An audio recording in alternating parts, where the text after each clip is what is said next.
ഞാൻ പറയുന്ന എല്ലാവർക്കും കേൾക്കുന്നില്ലേ ഇപ്പോ?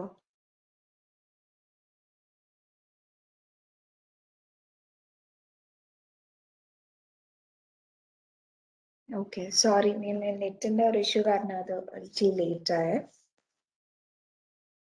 ഓക്കെ, അപ്പൊ സ്റ്റാൻഡേർഡ് കോസ്റ്റ് സെറ്റ് ചെയ്യുന്നതാണ്. സ്റ്റാൻഡേർഡ് കോസ്റ്റ് സെറ്റ് ചെയ്യുമ്പോൾ companies different type of methods use ചെയ്യും. അതിലെ ഫസ്റ്റ് മെത്തേഡ് എന്ന് പറയുന്നത് ആക്ടിവിറ്റി അനാലിസിസ് ആണ്. ആക്ടിവിറ്റി അനാലിസിസിൽ കമ്പനി ഓരോ ഓപ്പറേഷൻസും അവരുടെ ഓരോ ആക്ടിവിറ്റി ഇൻപുട്ട് റിക്വയർമെന്റ് ഒക്കെ അനലൈസ് ചെയ്തിട്ട് അതിന്റെ ബേസിസിൽ അവർ സ്റ്റാൻഡേർഡ്സ് സെറ്റ് ചെയ്യും. അതാണ് ആക്ടിവിറ്റി അനാലിസിസ് എന്ന് പറയുന്നത്. സെക്കൻഡ് വൺ എന്ന് പറയുന്നത് ഹിസ്റ്റോറിക്കൽ ഡേറ്റ മെത്തേഡ് ആണ്. ഹിസ്റ്റോറിക്കൽ ഡേറ്റ മെത്തേഡിൽ പ്രീവിയസ് ഇയേഴ്സിൽ കമ്പനിക്ക് ഉണ്ടായിട്ടുള്ള ചിലപ്പോൾ സിമിലർ ആയിട്ടുള്ള പ്രൊഡക്ഷൻസ് ഒക്കെ കമ്പനി നടത്തിയിട്ടുണ്ടാവും. അപ്പൊ അതിന്റെ ബേസിസിൽ കമ്പനി നെക്സ്റ്റ് ഇയറിലുള്ള സ്റ്റാൻഡേർഡ് സെറ്റ് ചെയ്യും.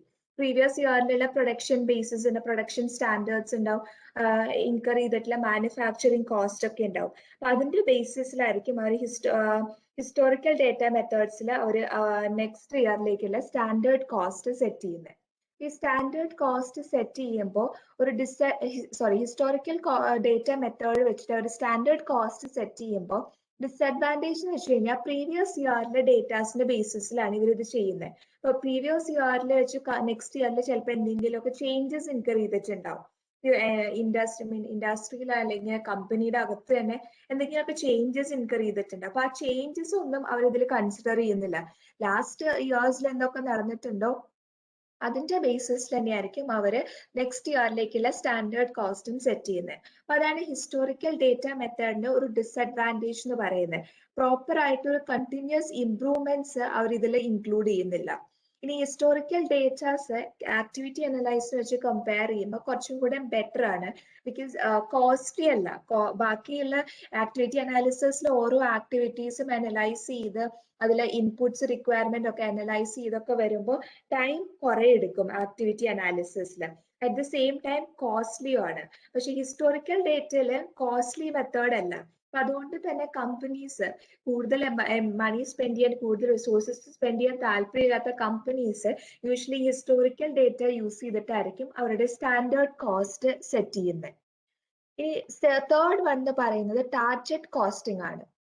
ടാർഗറ്റ് കോസ്റ്റിംഗ് എന്ന് പറയുന്നത് കമ്പനി ഒരു സ്റ്റാൻഡേർഡ് കോസ്റ്റ് പ്രിപ്പയർ ചെയ്യുന്നേക്കാളും മുൻപ് തന്നെ അവർ ഡിസൈഡ് ചെയ്യും. ഓഡിയോ ബ്രേക്ക് ആവുന്നുണ്ടോ?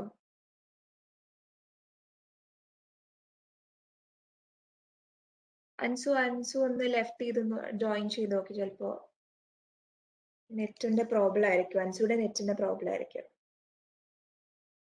ഓക്കെ, അപ്പൊ ടാർഗറ്റ് കോസ്റ്റിംഗിൽ അവർ ചെയ്യുന്നത് നേരത്തെ തന്നെ ഒരു സ്റ്റാൻഡേർഡ് കോസ്റ്റ് സെറ്റ് ചെയ്യുന്നേക്കാളൊക്കെ മുൻപ് തന്നെ അവര് ഫസ്റ്റ് പ്രോഫിറ്റ് മാർജിൻ ഡിസൈഡ് ചെയ്യും. ഒരു പെർട്ടിക്കുലർ ഇയറിൽ അവർക്ക് എത്ര പ്രോഫിറ്റ് വേണമെന്ന് അവർ നേരത്തെ ഡിസൈഡ് ചെയ്യും. ചിലപ്പോൾ ഒരു 1 മില്യൺ പ്രോഫിറ്റ് നെക്സ്റ്റ് ഇയർ വേണമെന്ന് കമ്പനി ഡിസൈഡ് ചെയ്തിട്ടുണ്ട്. ഇപ്പൊ ഈ 1 മില്യൺ പ്രോഫിറ്റിന്റെ ബേസിസിൽ വേണം ഇനിയുള്ള അവരുടെ പ്രൈസ് സെറ്റ് ചെയ്യാനായിട്ട്. പ്രൊഡക്റ്റിന് നമ്മൾ ഓരോ പ്രൈസ് ഉണ്ട് അല്ലെ, നമ്മൾ കസ്റ്റമേഴ്സിന് കൊടുക്കുന്ന പ്രൈസ് ഉണ്ട്. ആ പ്രൈസും നമ്മുടെ കോസ്റ്റ് ഓഫ് മാനുഫാക്ചറിങ് തമ്മിലെ ഡിഫറൻസ് ആണ് നമുക്ക് കിട്ടുന്ന പ്രോഫിറ്റ് എന്ന് പറയുന്നത്. അപ്പൊ ആദ്യം കമ്പനി ചെയ്യുന്നത്, കമ്പനി ആദ്യം പ്രോഫിറ്റ് സെറ്റ് ചെയ്യും. കമ്പനിക്ക് കിട്ടേണ്ട ഓരോ പ്രൊഡക്റ്റും സെല് ചെയ്യുമ്പോൾ അതിൽ നിന്ന് എത്ര പ്രോഫിറ്റ് കമ്പനിക്ക് വേണം എന്ന് കമ്പനി ഡിസൈഡ് ചെയ്യും. അതിന്റെ ബേസിസിൽ അവർ പ്രൊഡക്റ്റിന്റെ പ്രൈസ് ഡിറ്റർമൈൻ ചെയ്യും. അതുപോലെ തന്നെ മാനുഫാക്ചറിങ് കോസ്റ്റും ഡിറ്റർമൈൻ ചെയ്യും. അപ്പോൾ കമ്പനി ഇങ്ങനെ ഒരു കാര്യം ചെയ്യുമ്പോൾ, ടാർഗറ്റ് കോസ്റ്റിംഗ് ചെയ്യുമ്പോൾ കമ്പനിക്ക് റിക്വയർ ചെയ്യുന്ന പ്രോഫിറ്റും കിട്ടുന്നുണ്ട്. അറ്റ് ദ സെയിം ടൈം അവരുടെ കോസ്റ്റ് ഓഫ് പ്രൊഡക്ഷനും കുറച്ച് കുറവായിരിക്കും. റിക്വയർ ആയിട്ടുള്ള പ്രോഫിറ്റ് അവർക്ക് കിട്ടാനുള്ളതിനാണ് companies target costing methods use ചെയ്യുന്നത്. ഇപ്പോൾ ടാർഗറ്റ് കോസ്റ്റിംഗിൽ കമ്പനി ഓൾറെഡി ഒരു പ്രോഫിറ്റ് മാർജിൻ ഡിസൈഡ് ചെയ്തതിന് ശേഷമായിരിക്കും അവരുടെ മാനുഫാക്ചറിങ് കോസ്റ്റ് കമ്പനീസ് ഡിസൈഡ് ചെയ്യുന്നത്. അപ്പൊ അത് കുറച്ച് അഡ്വാൻറ്റേജ് ആണ്. കമ്പനിക്ക് പ്രോഫിറ്റ് കിട്ടാനുള്ള ചാൻസസ് കൂടുതലാണ് ഇങ്ങനെ ഒരു ടാർഗറ്റ് കോസ്റ്റിംഗ് മെത്തേഡ് യൂസ് ചെയ്യുമ്പോൾ. മാം ടാർഗറ്റ് കോസ്റ്റിംഗ് ഒന്നുകൂടെ പറയോ? ടാർജറ്റ് കോസ്റ്റിംഗിൽ കമ്പനീസ് ഫസ്റ്റ് ആദ്യം അവരുടെ പ്രോഫിറ്റ് ഡിറ്റർമൈൻ ചെയ്യും. ഇപ്പോൾ ഒരു പ്രൊഡക്റ്റ് സെല് ചെയ്തിട്ട് അവർക്ക് എത്ര പ്രോഫിറ്റ് കിട്ടണം, അപ്പൊ ആ പ്രോഫിറ്റ് ഇപ്പോൾ മേ ബി ഒരു $10 അവർക്ക് പ്രോഫിറ്റ് കിട്ടണം എന്നായിരിക്കും അവർ ഡിസൈഡ് ചെയ്തിട്ടുണ്ട്. അപ്പൊ അതിന്റെ ബേസിസിലായിരിക്കും പിന്നെ അവർ പ്രൈസ് സെറ്റ് ചെയ്യുന്നത്. മേ ബി അവരൊരു പ്രൈസ് സെറ്റ് ചെയ്യുന്നത് ഒരു $30 ആയിരിക്കും അവരുടെ പ്രൊഡക്റ്റിനുള്ള പ്രൈസ് അവർ സെറ്റ് ചെയ്യുന്നത്. പിന്നെ വരുന്നത് അവർ ഡിസൈഡ് ചെയ്യുന്ന മാനുഫാക്ചറിങ് കോസ്റ്റ്. ഒരു പ്രൊഡക്റ്റിന് എത്ര മാനുഫാക്ചറിങ് കോസ്റ്റ് വേണമെന്ന് അവർ ഡിസൈഡ് ചെയ്യുന്നത്. ഈ പ്രൈസ്, ഈ പ്രോഫിറ്റ് സെറ്റ് ചെയ്തതിന്റെ ബേസിസിലായിരിക്കും അവർ ഈ മാനുഫാക്ചറിങ് കോസ്റ്റ് സെറ്റ് ചെയ്യുന്നത്. അപ്പൊ ആദ്യം പ്രോഫിറ്റ് സെറ്റ് ചെയ്തത് $10 പ്രോഫിറ്റ്, ഒരു പ്രൊഡക്റ്റ് സെല് ചെയ്യുമ്പോൾ അവർക്ക് $10 പ്രോഫിറ്റ് വേണമെന്ന് അവർ ഡിസൈഡ് ചെയ്യും. ഇനി ചിലപ്പോൾ അത് കഴിഞ്ഞിട്ട് അവർ പ്രൈസ് ഡിസൈഡ് ചെയ്യും. പ്രൈസ് ഒരു $30 ഡിസൈഡ് ചെയ്തു. അപ്പൊ ഇനിയുള്ളത് സെറ്റ് ചെയ്യാനുള്ളത് മാനുഫാക്ചറിങ് കോസ്റ്റ് ആണ്. അപ്പൊ ഒരു $10 പ്രോഫിറ്റ് കിട്ടണമെങ്കിൽ കമ്പനിയുടെ മാനുഫാക്ചറിങ് കോസ്റ്റ് ഒരു $20 മാനുഫാക്ചറിങ് കോസ്റ്റ് ഉണ്ടാവാനേ പാടുള്ളൂ. അതിനും കൂടുതലായി കഴിഞ്ഞാൽ കമ്പനി സെറ്റ് ചെയ്തിട്ടുള്ള $10 എന്ന് പറയുന്ന പ്രോഫിറ്റ് മാർജിൻ അവർക്ക് കിട്ടില്ല. ഈ $10 പ്രോഫിറ്റ് മാർജിൻ കിട്ടാനായിട്ട് അവർ അതനുസരിച്ച് അവരുടെ മാനുഫാക്ചറിങ് കോസ്റ്റിൽ ചേഞ്ചസ് വരുത്തണം, അല്ലെങ്കിൽ മാനുഫാക്ചറിങ് പ്രോസസ്സ് ചെയ്യുമ്പോൾ അതനുസരിച്ചിട്ടുള്ള ചേഞ്ചസ് വരുത്തണം. അപ്പൊ അതാണ് ഈ ടാർജറ്റ് കോസ്റ്റിംഗ് യൂസ് ചെയ്യുമ്പോൾ കമ്പനിക്ക് ഈ $10 എന്ന് പറയുന്ന പ്രോഫിറ്റ് കിട്ടും. അറ്റ് ദ സെയിം ടൈം അവരുടെ കോസ്റ്റ് ഓഫ് പ്രൊഡക്ഷൻ അതനുസരിച്ചിട്ട് അവർ ചേഞ്ചസ് വരുത്തും. അപ്പൊ അങ്ങനെ വരുമ്പോൾ കമ്പനിക്ക് പ്രോഫിറ്റ് അച്ചീവ് ചെയ്യാനുള്ള മെത്തേഡും കൂടിയാണ് ഈ ടാർജറ്റ് കോസ്റ്റിംഗ് മെത്തേഡ് യൂസ് ചെയ്യുമ്പോൾ. സെറ്റ് ചെയ്തിട്ടുള്ള പ്രോഫിറ്റ് അറ്റൈൻ ചെയ്യാൻ പറ്റും ഈ ടാർജറ്റ് കോസ്റ്റിംഗ് മെത്തേഡ്സ് യൂസ് ചെയ്ത് കഴിഞ്ഞാൽ. മനസ്സിലായോ target costing method? Yes ma'am. മനസ്സിലാകുന്നുണ്ടോ ടാർജറ്റ് കോസ്റ്റിംഗ്? നേരത്തെ തന്നെ കമ്പനി ഒരു പ്രോഫിറ്റ് മാർജിൻ സെറ്റ് ചെയ്യുന്നതാണ് ടാർജറ്റ് കോസ്റ്റിംഗ്. ഇനി അതിന്റെ ബേസിസിലായിരിക്കും കമ്പനി അവരുടെ സ്റ്റാൻഡേർഡ് കോസ്റ്റ് സെറ്റ് ചെയ്യുന്നത്. ഫോർത്ത് വൺ എന്ന് പറയുന്നത് സ്ട്രാറ്റജിക് ഡിസിഷൻസ് ആണ്. കമ്പനി സ്ട്രാറ്റജിക് ഡിസിഷൻസ് എടുക്കും. ലോങ് ടേം സ്ട്രാറ്റജിക് ഡിസിഷൻസ് ഒക്കെ കമ്പനി എടുക്കും അല്ലെ. ഈ സ്ട്രാറ്റജിക് ഡിസിഷൻസ് കമ്പനിയുടെ സ്റ്റാൻഡേർഡ് കോസ്റ്റിനെയും എഫക്ട് ചെയ്യും. ഏത് പ്രോസസ്സാണ് കമ്പനി യൂസ് ചെയ്യുന്നത്, അല്ലെങ്കിൽ ഏത് സെറ്റ് ഓഫ് സ്ട്രാറ്റജിയാണ് കമ്പനി ഒരു പെർട്ടിക്കുലർ ഇയേഴ്സിൽ യൂസ് ചെയ്യുന്നത്, അപ്പൊ ആ ഓരോ പെർട്ടിക്കുലർ ഇയേഴ്സിലെ സ്റ്റാൻഡേർഡ് കോസ്റ്റിനെയും അത് എഫക്ട് ചെയ്യും. ഇപ്പൊ ചില കേസസിൽ കമ്പനി ഡിസൈഡ് ചെയ്യും, ഇപ്പൊ ഒരു മെഷീനറി പുതിയത് പർച്ചേസ് ചെയ്യാൻ കമ്പനി ഡിസൈഡ് ചെയ്തു. ഒരു 10 years വരെയുള്ള ഒരു മെഷീനറി ആയിരിക്കും. അപ്പൊ 10 years വരെയുള്ള മെഷീനറി പർച്ചേസ് ചെയ്യാനാണ് കമ്പനി ഡിസൈഡ് ചെയ്തത്. അത് കമ്പനിയുടെ ഒരു സ്ട്രാറ്റജിക് സെറ്റിംഗ്സ്, സ്ട്രാറ്റജിക് ഗോൾ ആയിട്ടാണ് കമ്പനി സെറ്റ് ചെയ്തേക്കുന്നത്. ഒരു സ്ട്രാറ്റജിക് ഡിസിഷൻ ആണത്. ലോങ് ടേം പ്രോസസ്സിലേക്കുള്ള ഒരു ഡിസിഷനും കൂടിയാണ്. അപ്പൊ ഇനീഷ്യൽ ഇയറിൽ കമ്പനി മെഷീനറി പർച്ചേസ് ചെയ്തിട്ടുള്ള ഇനീഷ്യൽ ഇയറിലെ സ്റ്റാൻഡേർഡ് കോസ്റ്റില് പ്രീവിയസ് ഇയർ വെച്ച് കമ്പയർ ചെയ്യുമ്പോൾ ചേഞ്ചസ് ഉണ്ടാവും. പ്രീവിയസ് ഇയറിൽ മെഷീനറി പഴയതായിരുന്നുണ്ടാവും യൂസ് ചെയ്ത്. ഈ ഇയർ വന്നു കഴിഞ്ഞപ്പോൾ അവർ പുതിയ മെഷീനറി പർച്ചേസ് ചെയ്തു. അപ്പൊ പ്രൊഡക്ഷൻ കുറച്ചും കൂടെ ബെറ്റർ ആയി, കുറച്ചും കൂടെ ഫാസ്റ്റ് ആയിട്ട് അവർക്ക് പ്രൊഡക്ഷൻ ചെയ്യാൻ പറ്റി. അപ്പൊ അതൊരു സ്റ്റാൻഡേർഡ് കോസ്റ്റിനെ എഫക്ട് ചെയ്യും. ടോട്ടൽ മാനുഫാക്ചറിങ് കോസ്റ്റിലൊക്കെ റിഡക്ഷൻസ് വന്നു, കാരണം ടൈം റിക്വയർ ചെയ്യുന്നത് കുറഞ്ഞു. അപ്പൊ അങ്ങനെ വന്നു കഴിഞ്ഞപ്പോൾ അവരുടെ സ്റ്റാൻഡേർഡ് കോസ്റ്റിനെ അത് എഫക്ട് ചെയ്തു. അപ്പൊ സ്ട്രാറ്റജിക് ഡിസിഷൻസ്, കമ്പനീസ് ഏത് സ്ട്രാറ്റജിക് ഡിസിഷൻ ആണ് സെലക്ട് ചെയ്യുന്നത് അത് കമ്പനിയുടെ സ്റ്റാൻഡേർഡ് കോസ്റ്റിനെയും എഫക്ട് ചെയ്യും. അതാണ് സ്ട്രാറ്റജിക് ഡിസിഷൻ മെത്തേഡിൽ പറയുന്നത്. ഫിഫ്ത്ത് വൺ പറയുന്നത് ബെഞ്ച് മാർക്കിംഗ് ആണ്. കമ്പനി ഒരു പെർട്ടിക്കുലർ ബെഞ്ച് മാർക്ക് സെറ്റ് ചെയ്യും. അപ്പൊ ചില കേസസിൽ കമ്പനീസ് ചിലപ്പോൾ അവരുടെ കോമ്പറ്റീറ്ററിനെ അനലൈസ് ചെയ്ത് അവർ ഏത് സ്റ്റാൻഡേർഡ്സ് ആണ് ഫോളോ ചെയ്യുന്നത്. ഇപ്പൊ കോമ്പറ്റീറ്റർ മേ ബി ചിലപ്പോൾ സക്സസ്ഫുൾ ആയിട്ടുള്ള ഒരു ഓൺട്രപ്രണർ ആയിരിക്കും. അപ്പൊ സക്സസ്ഫുൾ ആയിട്ടുള്ള ഓൺട്രപ്രണർ ആണെങ്കിൽ കമ്പനി എന്ത് ചെയ്യും, കമ്പനി ചിലപ്പോൾ ആ ഒരു കോമ്പറ്റീറ്ററിനെ അനലൈസ് ചെയ്ത് അവരുടെ സ്റ്റാൻഡേർഡ് കോസ്റ്റ് ഒക്കെ അനലൈസ് ചെയ്ത് അത് ഒരു ബെഞ്ച് മാർക്ക് ആയിട്ട് ഒരു സെറ്റ് ചെയ്യും. ആസ് ഇൻ ഇപ്പൊ അവർക്ക് അവരുടെ സ്റ്റാൻഡേർഡ് കോസ്റ്റ് എന്ന് പറയുന്നത് 1 million ആണ് ഒരു ഇയറിൽ അവർക്ക് ഉണ്ടാവുന്ന സ്റ്റാൻഡേർഡ് കോസ്റ്റ്. അപ്പൊ കമ്പനിയും അതുപോലെ തന്നെ അവരുടെ സ്റ്റാൻഡേർഡ് കോസ്റ്റ് ഏകദേശം ഒരു 1 million അടുത്ത് സെറ്റ് ചെയ്യും.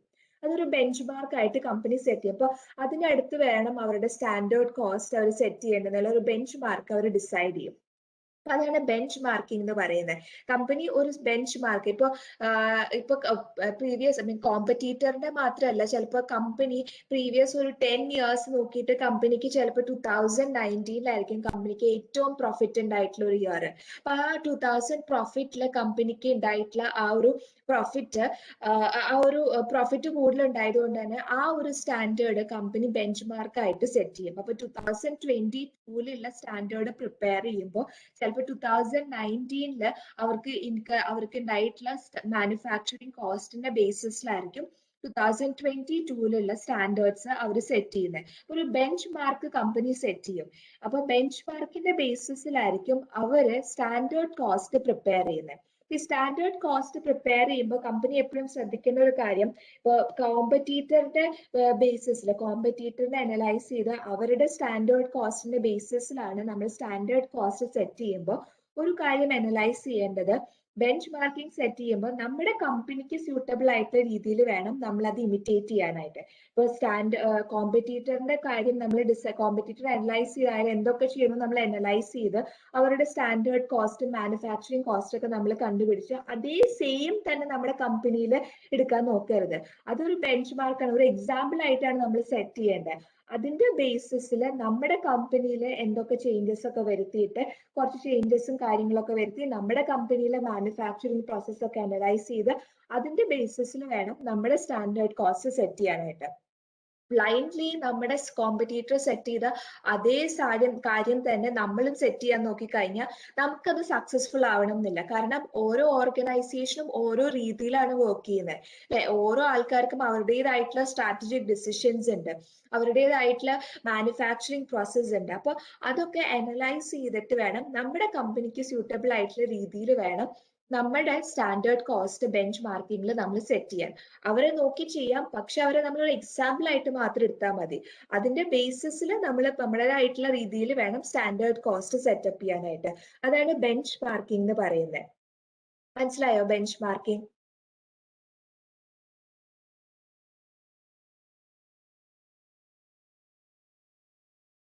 ഓക്കെ ആണ്, ഞാൻ ഒന്നുകൂടെ എക്സ്പ്ലെയിൻ ചെയ്യണോ ബെഞ്ച് മാർക്കിംഗ്?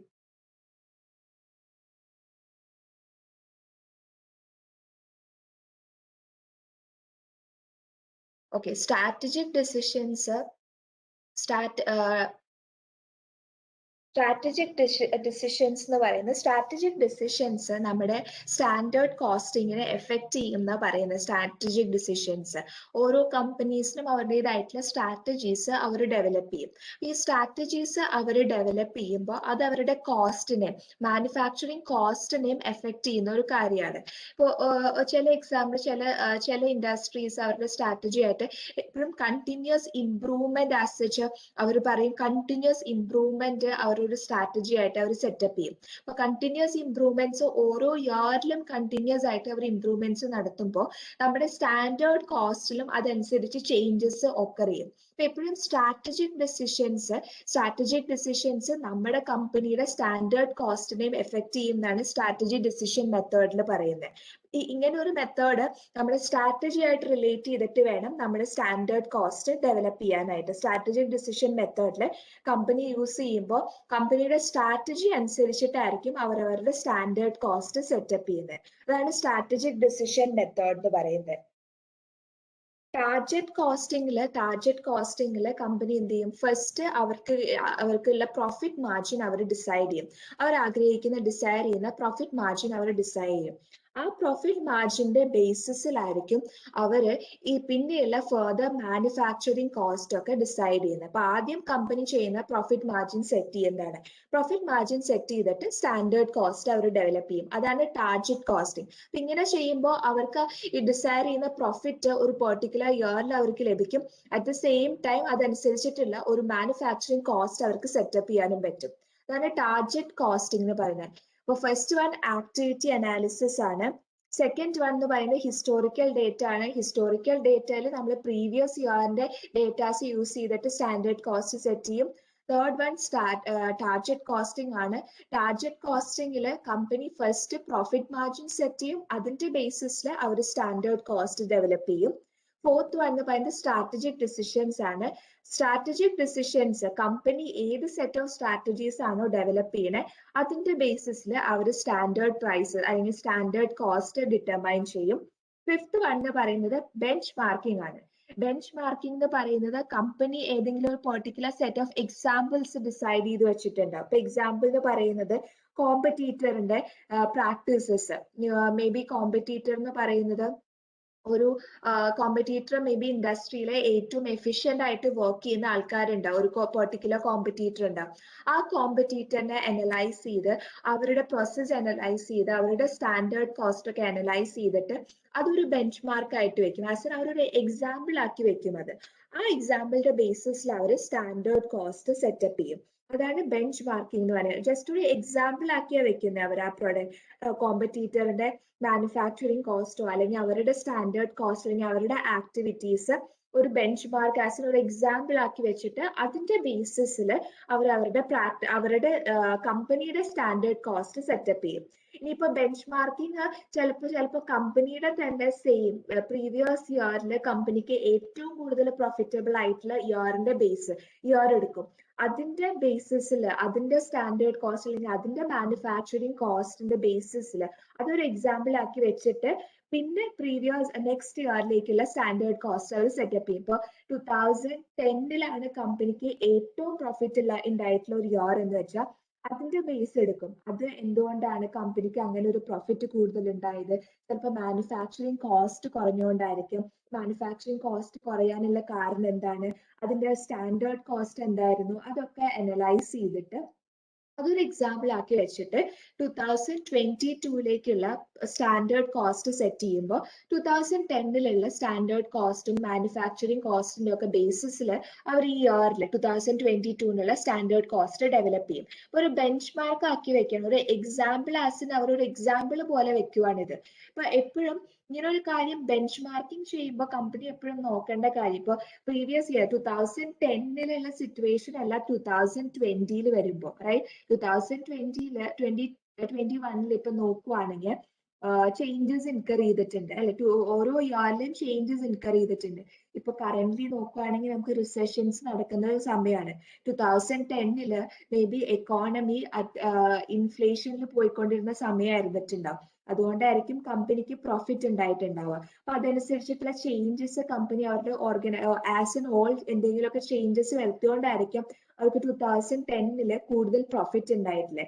ഇനിയിപ്പോ നമ്മൾ next year 2022 standard cost set ചെയ്യുമ്പോൾ ആ ഇയറിൽ ഇൻകർ ചെയ്തിട്ടുള്ള ചേഞ്ചസ് എന്തൊക്കെയാണ്, ആ ഒരു പെർട്ടിക്കുലർ ഇയറിലെ കമ്പനിയുടെ പ്രസന്റ് കണ്ടീഷൻ എന്താണ്, അതിന്റെ ഒക്കെ ബേസിസ് അനലൈസ് ചെയ്തിട്ട് വേണം നമ്മൾ ഈ സെറ്റ് ചെയ്തിട്ടുള്ള 2010 മാനുഫാക്ചറിങ് കോസ്റ്റ് നമ്മൾ എക്സാമ്പിൾ ആയിട്ട് സെറ്റ് ചെയ്തു. അപ്പൊ ആ സെറ്റ് ചെയ്ത എക്സാമ്പിള് നമ്മൾ നമ്മുടെ 2022 സെറ്റപ്പ് ചെയ്യാനായിട്ട് 2022 സ്റ്റാൻഡേർഡ് നമ്മൾ ഡെവലപ്പ് ചെയ്യുമ്പോൾ നമ്മുടെ പ്രസന്റ് കണ്ടീഷൻ എന്താണോ അതനുസരിച്ചിട്ട് വേണം നമ്മൾ സ്റ്റാൻഡേർഡ് കോസ്റ്റ് ഡെവലപ്പ് ചെയ്യാനായിട്ട്. ഇപ്പൊ 2010 എന്ത് ചെയ്തോ അത് തന്നെ 2022 ചെയ്യാൻ നോക്കിക്കഴിഞ്ഞാൽ നമുക്ക് പ്രോഫിറ്റ് ഉണ്ടാവാനുള്ള ചാൻസസ് ഇല്ല. എന്നാൽ 2010 സിറ്റുവേഷൻ വേറെയായിരുന്നു, 2022 ഉണ്ടാവാൻ പോകുന്ന സിറ്റുവേഷൻസ് വേറെയാണ്. അപ്പൊ എപ്പോഴും കമ്പനി ഒരു അനാലിസിസ് ചെയ്യണം. അനലൈസ് ചെയ്ത് അവരുടേതായിട്ടുള്ള ഇവാലുവേഷൻസ് ഒക്കെ നടത്തിയതിന് ശേഷം വേണം അവർ ബെഞ്ച് മാർക്ക് സെറ്റ് ചെയ്തതിന്റെ ബേസിസിൽ അവരുടെ സ്റ്റാൻഡേർഡ് കോസ്റ്റ് ഡെവലപ്പ് ചെയ്യാനായിട്ട്. മനസ്സിലായോ ബെഞ്ച് മാർക്കിംഗ്?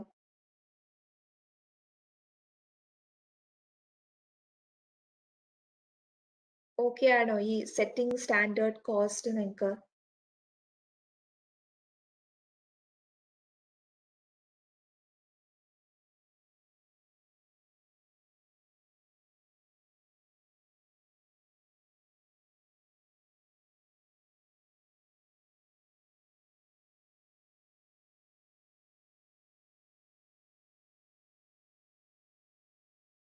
ഓക്കെ,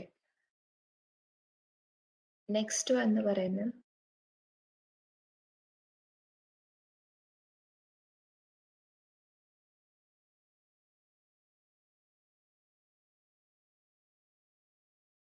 നെക്സ്റ്റ് ഒരു ക്വസ്റ്റ്യൻ ആണ്. ഈ ക്വസ്റ്റ്യൻ നിങ്ങളൊന്ന് വായിച്ചിട്ട് ഞാൻ ചോദിക്കുന്ന ഒരു ആൻസർ പറഞ്ഞാൽ മതി കേട്ടോ ഈ ക്വസ്റ്റ്യന്റെ.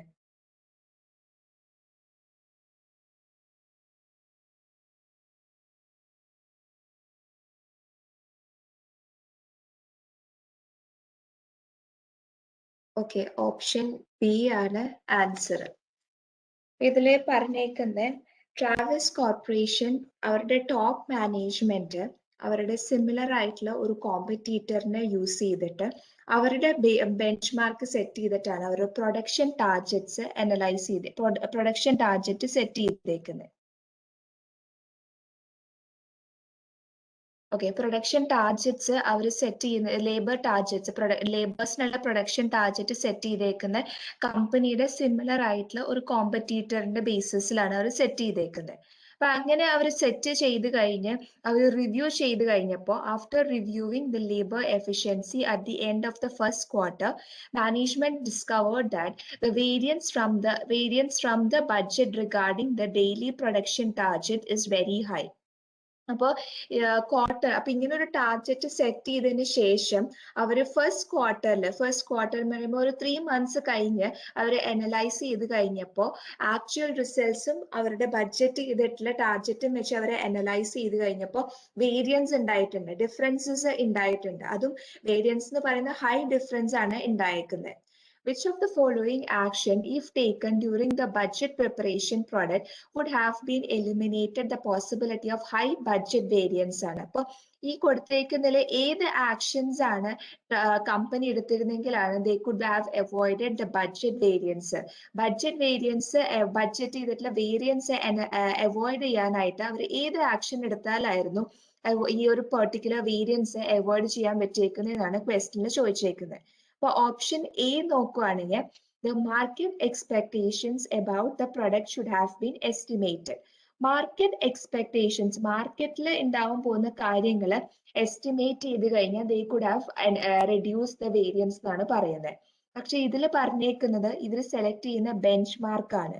ബെഞ്ച് മാർക്ക് സെറ്റ് ചെയ്തത് അവരുടെ ലേബേഴ്സിനുള്ള പ്രൊഡക്ഷൻ ടാർജറ്റ് ആയിട്ടാണ് അവർ ബെഞ്ച് മാർക്ക് സെറ്റ് ചെയ്തേക്കുന്നത്. അപ്പൊ ലേബറിനുള്ള പ്രൊഡക്ഷൻ ടാർജറ്റും പ്രൊഡക്റ്റും റിലേറ്റ് ചെയ്യുന്ന കാര്യമല്ല.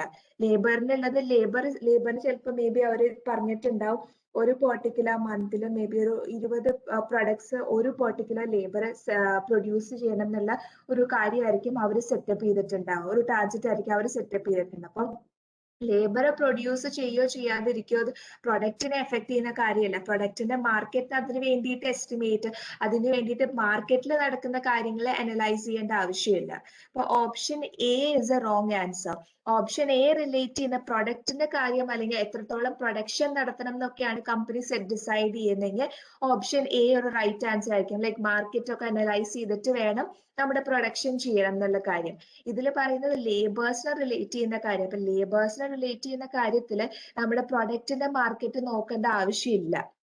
ഇനി ഓപ്ഷൻ ബിയിൽ പറയുന്നത് the relevance of bench mark should have been tested. ഇപ്പൊ കമ്പനി ബെഞ്ച് മാർക്ക് യൂസ് ചെയ്തിട്ടാണ് അവരുടെ സ്റ്റാൻഡേർഡ് സെറ്റപ്പ് ചെയ്തേക്കുന്നത്. അപ്പൊ ഓപ്ഷൻ ബിയിൽ പറയുന്ന ബെഞ്ച് മാർക്കിന്റെ റെലവൻസ് അവർ പ്രോപ്പർ ആയിട്ട് ടെസ്റ്റ് ചെയ്യണമായിരുന്നു. ഇപ്പൊ കമ്പനി സെലക്ട് ചെയ്തേക്കുന്ന വേറൊരു കമ്പനിയുടെ മാർക്ക് സ്റ്റാൻഡേർഡ്സിന്റെ ബേസിസിലായിരിക്കും ട്രാവൽസ് കമ്പനിയുടെ സ്റ്റാൻഡേർഡ് കോസ്റ്റ് അവർ സെറ്റപ്പ് ചെയ്തേക്കുന്നത്. അപ്പൊ അത് ആ ബെഞ്ച് മാർക്ക് അവർ സെറ്റപ്പ് ചെയ്തത് അവർ ഫസ്റ്റ് അത് എത്രത്തോളം കമ്പനിക്ക് സ്യൂട്ടബിൾ ആണ്, കമ്പനിയുടെ മാനുഫാക്ചറിങ് പ്രോസസ്സിന് എത്രത്തോളം സ്യൂട്ടബിൾ ആണ്, അതിന്റെ ബേസിസിൽ വേണം അവരുടെ പെർട്ടിക്കുലർ ഇയറിലെ സ്റ്റാൻഡേർഡ് സെറ്റപ്പ് ചെയ്യാനായിട്ട്. അപ്പോൾ ബെഞ്ച് മാർക്കിന്റെ റെലവൻസ് അനലൈസ് ചെയ്യണമായിരുന്നു എന്ന് പറഞ്ഞേക്കുന്നത്. അങ്ങനെ അനലൈസ് ചെയ്ത് കഴിഞ്ഞാൽ കമ്പനിക്ക് ഈ ഉണ്ടായിട്ടുള്ള ബഡ്ജറ്റ് വേരിയൻസ് റെഡ്യൂസ് ചെയ്യാൻ പറ്റുമായിരുന്നു. അപ്പോൾ ഓപ്ഷൻ ബി ആണ് ആൻസർ. ലൈക്ക് ബെഞ്ച് മാർക്കിന്റെ റെലവൻസ് നമ്മൾ എപ്പോഴും അനലൈസ് ചെയ്യണം. അതിനുശേഷമാണ് നമ്മുടെ സ്റ്റാൻഡേർഡ് നമ്മൾ ആ ബെഞ്ച് മാർക്കിന്റെ ബേസിസിൽ സെറ്റപ്പ് ചെയ്യാനായിട്ട്. അപ്പോൾ ഓപ്ഷൻ ബി ആണ് ആൻസർ. ഇനി option സിയില് the company should not have relied on the historical data. Historical ഡേറ്റയുടെ കമ്പനി റിലേ ചെയ്യാൻ പാടില്ല എന്നാണ് പറഞ്ഞേക്കുന്നത്. അപ്പൊ കമ്പനി ഹിസ്റ്റോറിക്കൽ ഡേറ്റയെ റിലേ ചെയ്യാനുള്ള ചാൻസസ് ഉണ്ട്. ഹിസ്റ്റോറിക്കൽ ഡേറ്റനെ യൂസ് ചെയ്തിട്ടല്ല കമ്പനി സെറ്റപ്പ് ചെയ്തേക്കുന്നത്, ബെഞ്ച് മാർക്കിനെ യൂസ് ചെയ്തിട്ടാണ് കമ്പനി സെറ്റ് ചെയ്തേക്കുന്നത്. അപ്പൊ ഈ ക്വസ്റ്റ്യനിലെ ഹിസ്റ്റോറിക്കൽ ഡേറ്റനെ കുറിച്ച് പറയുന്നില്ല. അപ്പൊ ഓപ്ഷൻ സി റോങ് ആൻസർ ആണ്. ഇനി ഓപ്ഷൻ ഡിയില് the resource allocation should have been appropriate. Resource allocate ചെയ്ത് അപ്രോപ്രിയേറ്റ് ആയിരുന്നെങ്കിൽ അവർക്ക് വേരിയൻസ് കുറയ്ക്കാനുള്ള ചാൻസസ് ഉണ്ടാകുന്നതാണ് ഓപ്ഷൻ ഡിയിൽ പറയുന്നത്. ഇതിലും റിസോഴ്സ് അലോക്കേഷനെ കുറിച്ചാണ് പറയുന്നത്. പക്ഷെ ഇതിൽ മേജർ പ്രോബ്ലം വന്നിരിക്കുന്ന ബെഞ്ച് മാർക്കിംഗ് പ്രോപ്പർ ആയിട്ട് ഇവാലുവേറ്റ് ചെയ്യാത്തതിന്റെ പ്രശ്നമാണ് വന്നിരിക്കുന്നത്. അപ്പൊ ഓപ്ഷൻ ഡി ചാൻസസ് കൂടുതലാണ്, പക്ഷെ ഏറ്റവും കറക്റ്റ് ആൻസർ വരുന്നത് ഓപ്ഷൻ ബി ആണ്. മനസ്സിലായോ ഈ ക്വസ്റ്റ്യൻ നിങ്ങൾക്ക്?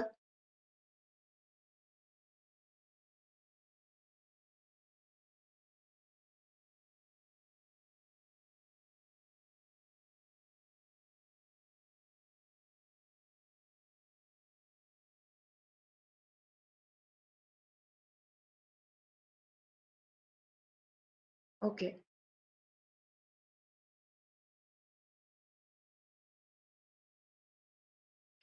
ഇനി നെക്സ്റ്റ് വൺ നമ്മൾ പഠിക്കുന്നത് നമ്മൾ നേരത്തെ പറഞ്ഞു സ്റ്റാൻഡേർഡ് കോസ്റ്റിൽ 3 കാര്യങ്ങളാണ് നമ്മൾ ഉള്ളത്. സ്റ്റാൻഡേർഡ് കോസ്റ്റ് സെറ്റപ്പ് ചെയ്യുന്നത് റിലേറ്റ് ചെയ്തിട്ടുള്ള 3 കാര്യങ്ങളാണ് ഉള്ളത്.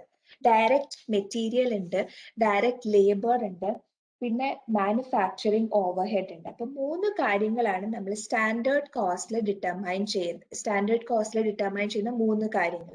അപ്പൊ ഫസ്റ്റ് വൺ എന്ന് പറയുന്നത് ഡയറക്റ്റ് മെറ്റീരിയൽ ആണ്.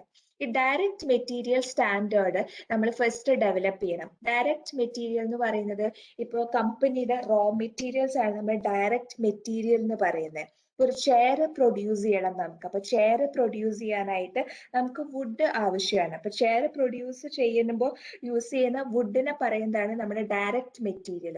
ഇനി അതുപോലെ തന്നെ നമുക്ക് സ്ക്രൂ ആവശ്യമുണ്ട് ചെയർ ഫിറ്റ് ചെയ്യാനായിട്ട്. അപ്പൊ അതൊക്കെ റോ മെറ്റീരിയൽസിന്റെ ഡയറക്റ്റ് റോ മെറ്റീരിയൽസ് റിക്വയർമെന്റ് ആണ്. അതൊക്കെ ഡയറക്റ്റ് ആയിട്ട് റിലേറ്റ് ചെയ്യുന്ന നമ്മുടെ പ്രൊഡക്റ്റിനെ ഡയറക്ട്ലി റിലേറ്റ് ചെയ്യുന്ന മെറ്റീരിയൽസ് ആണ് ഡയറക്റ്റ് മെറ്റീരിയൽസ് എന്ന് പറയുന്നത്.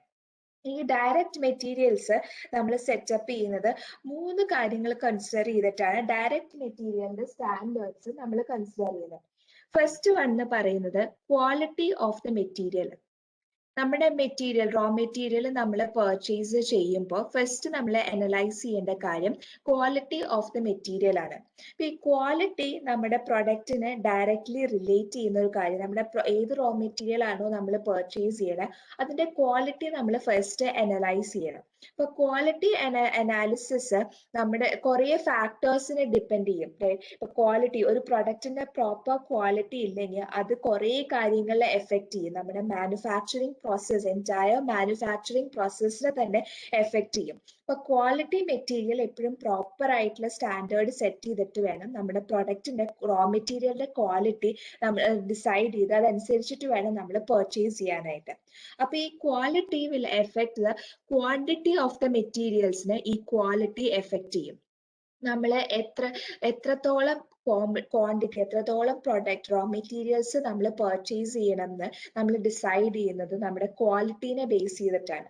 ഇപ്പൊ ചില കേസിൽ നമ്മളൊരു ലോ ക്വാളിറ്റി പ്രൊഡക്റ്റ് ആണ് റോ മെറ്റീരിയൽ ആണ് നമ്മൾ പർച്ചേസ് ചെയ്യണമെങ്കിൽ മേ ബി നമുക്ക് കൂടുതൽ ക്വാണ്ടിറ്റി ഓഫ് മെറ്റീരിയൽസ് ആവശ്യം വരും.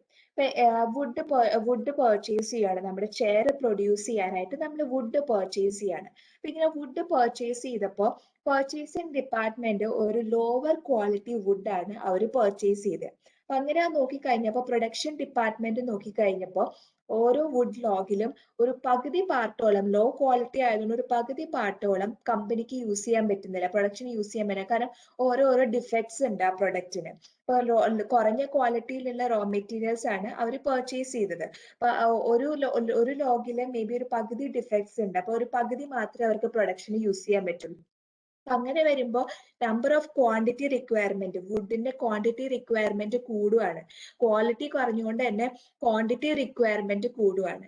ഇപ്പൊ ഇൻ കേസ് നമ്മളൊരു നല്ല ക്വാളിറ്റി വുഡാണ് പർച്ചേസ് ചെയ്തെങ്കിൽ മേ ബി ഒരു നല്ല ഗുഡ് ക്വാളിറ്റി ആണെങ്കിൽ ഇപ്പൊ ആ ഒരു വുഡ് മതിയായിരിക്കും നമ്മുടെ ഒരു ചെയർ പ്രൊഡ്യൂസ് ചെയ്യാനായിട്ട്. അപ്പൊ നമ്മുടെ ക്വാണ്ടിറ്റി എപ്പോഴും ക്വാളിറ്റീനെ ഡിപ്പെൻഡ് ചെയ്തിരിക്കും. ക്വാണ്ടിറ്റി ഓഫ് റോ മെറ്റീരിയൽസ് നമ്മൾ പർച്ചേസ് ചെയ്യുന്നത് നമ്മുടെ ക്വാളിറ്റി ഓഫ് ദ മെറ്റീരിയലിനെ ഡിപ്പെൻഡ് ചെയ്ത് നിൽക്കും. ഇനി അതുപോലെ തന്നെ ക്വാളിറ്റി എഫക്ട് ചെയ്യുന്ന ഒരു കാര്യമാണ് time required for the production എത്ര ടൈം റിക്വയർ ചെയ്യും അത് നമ്മുടെ ക്വാളിറ്റീനെ ബേസ് ചെയ്തിട്ടായിരിക്കും.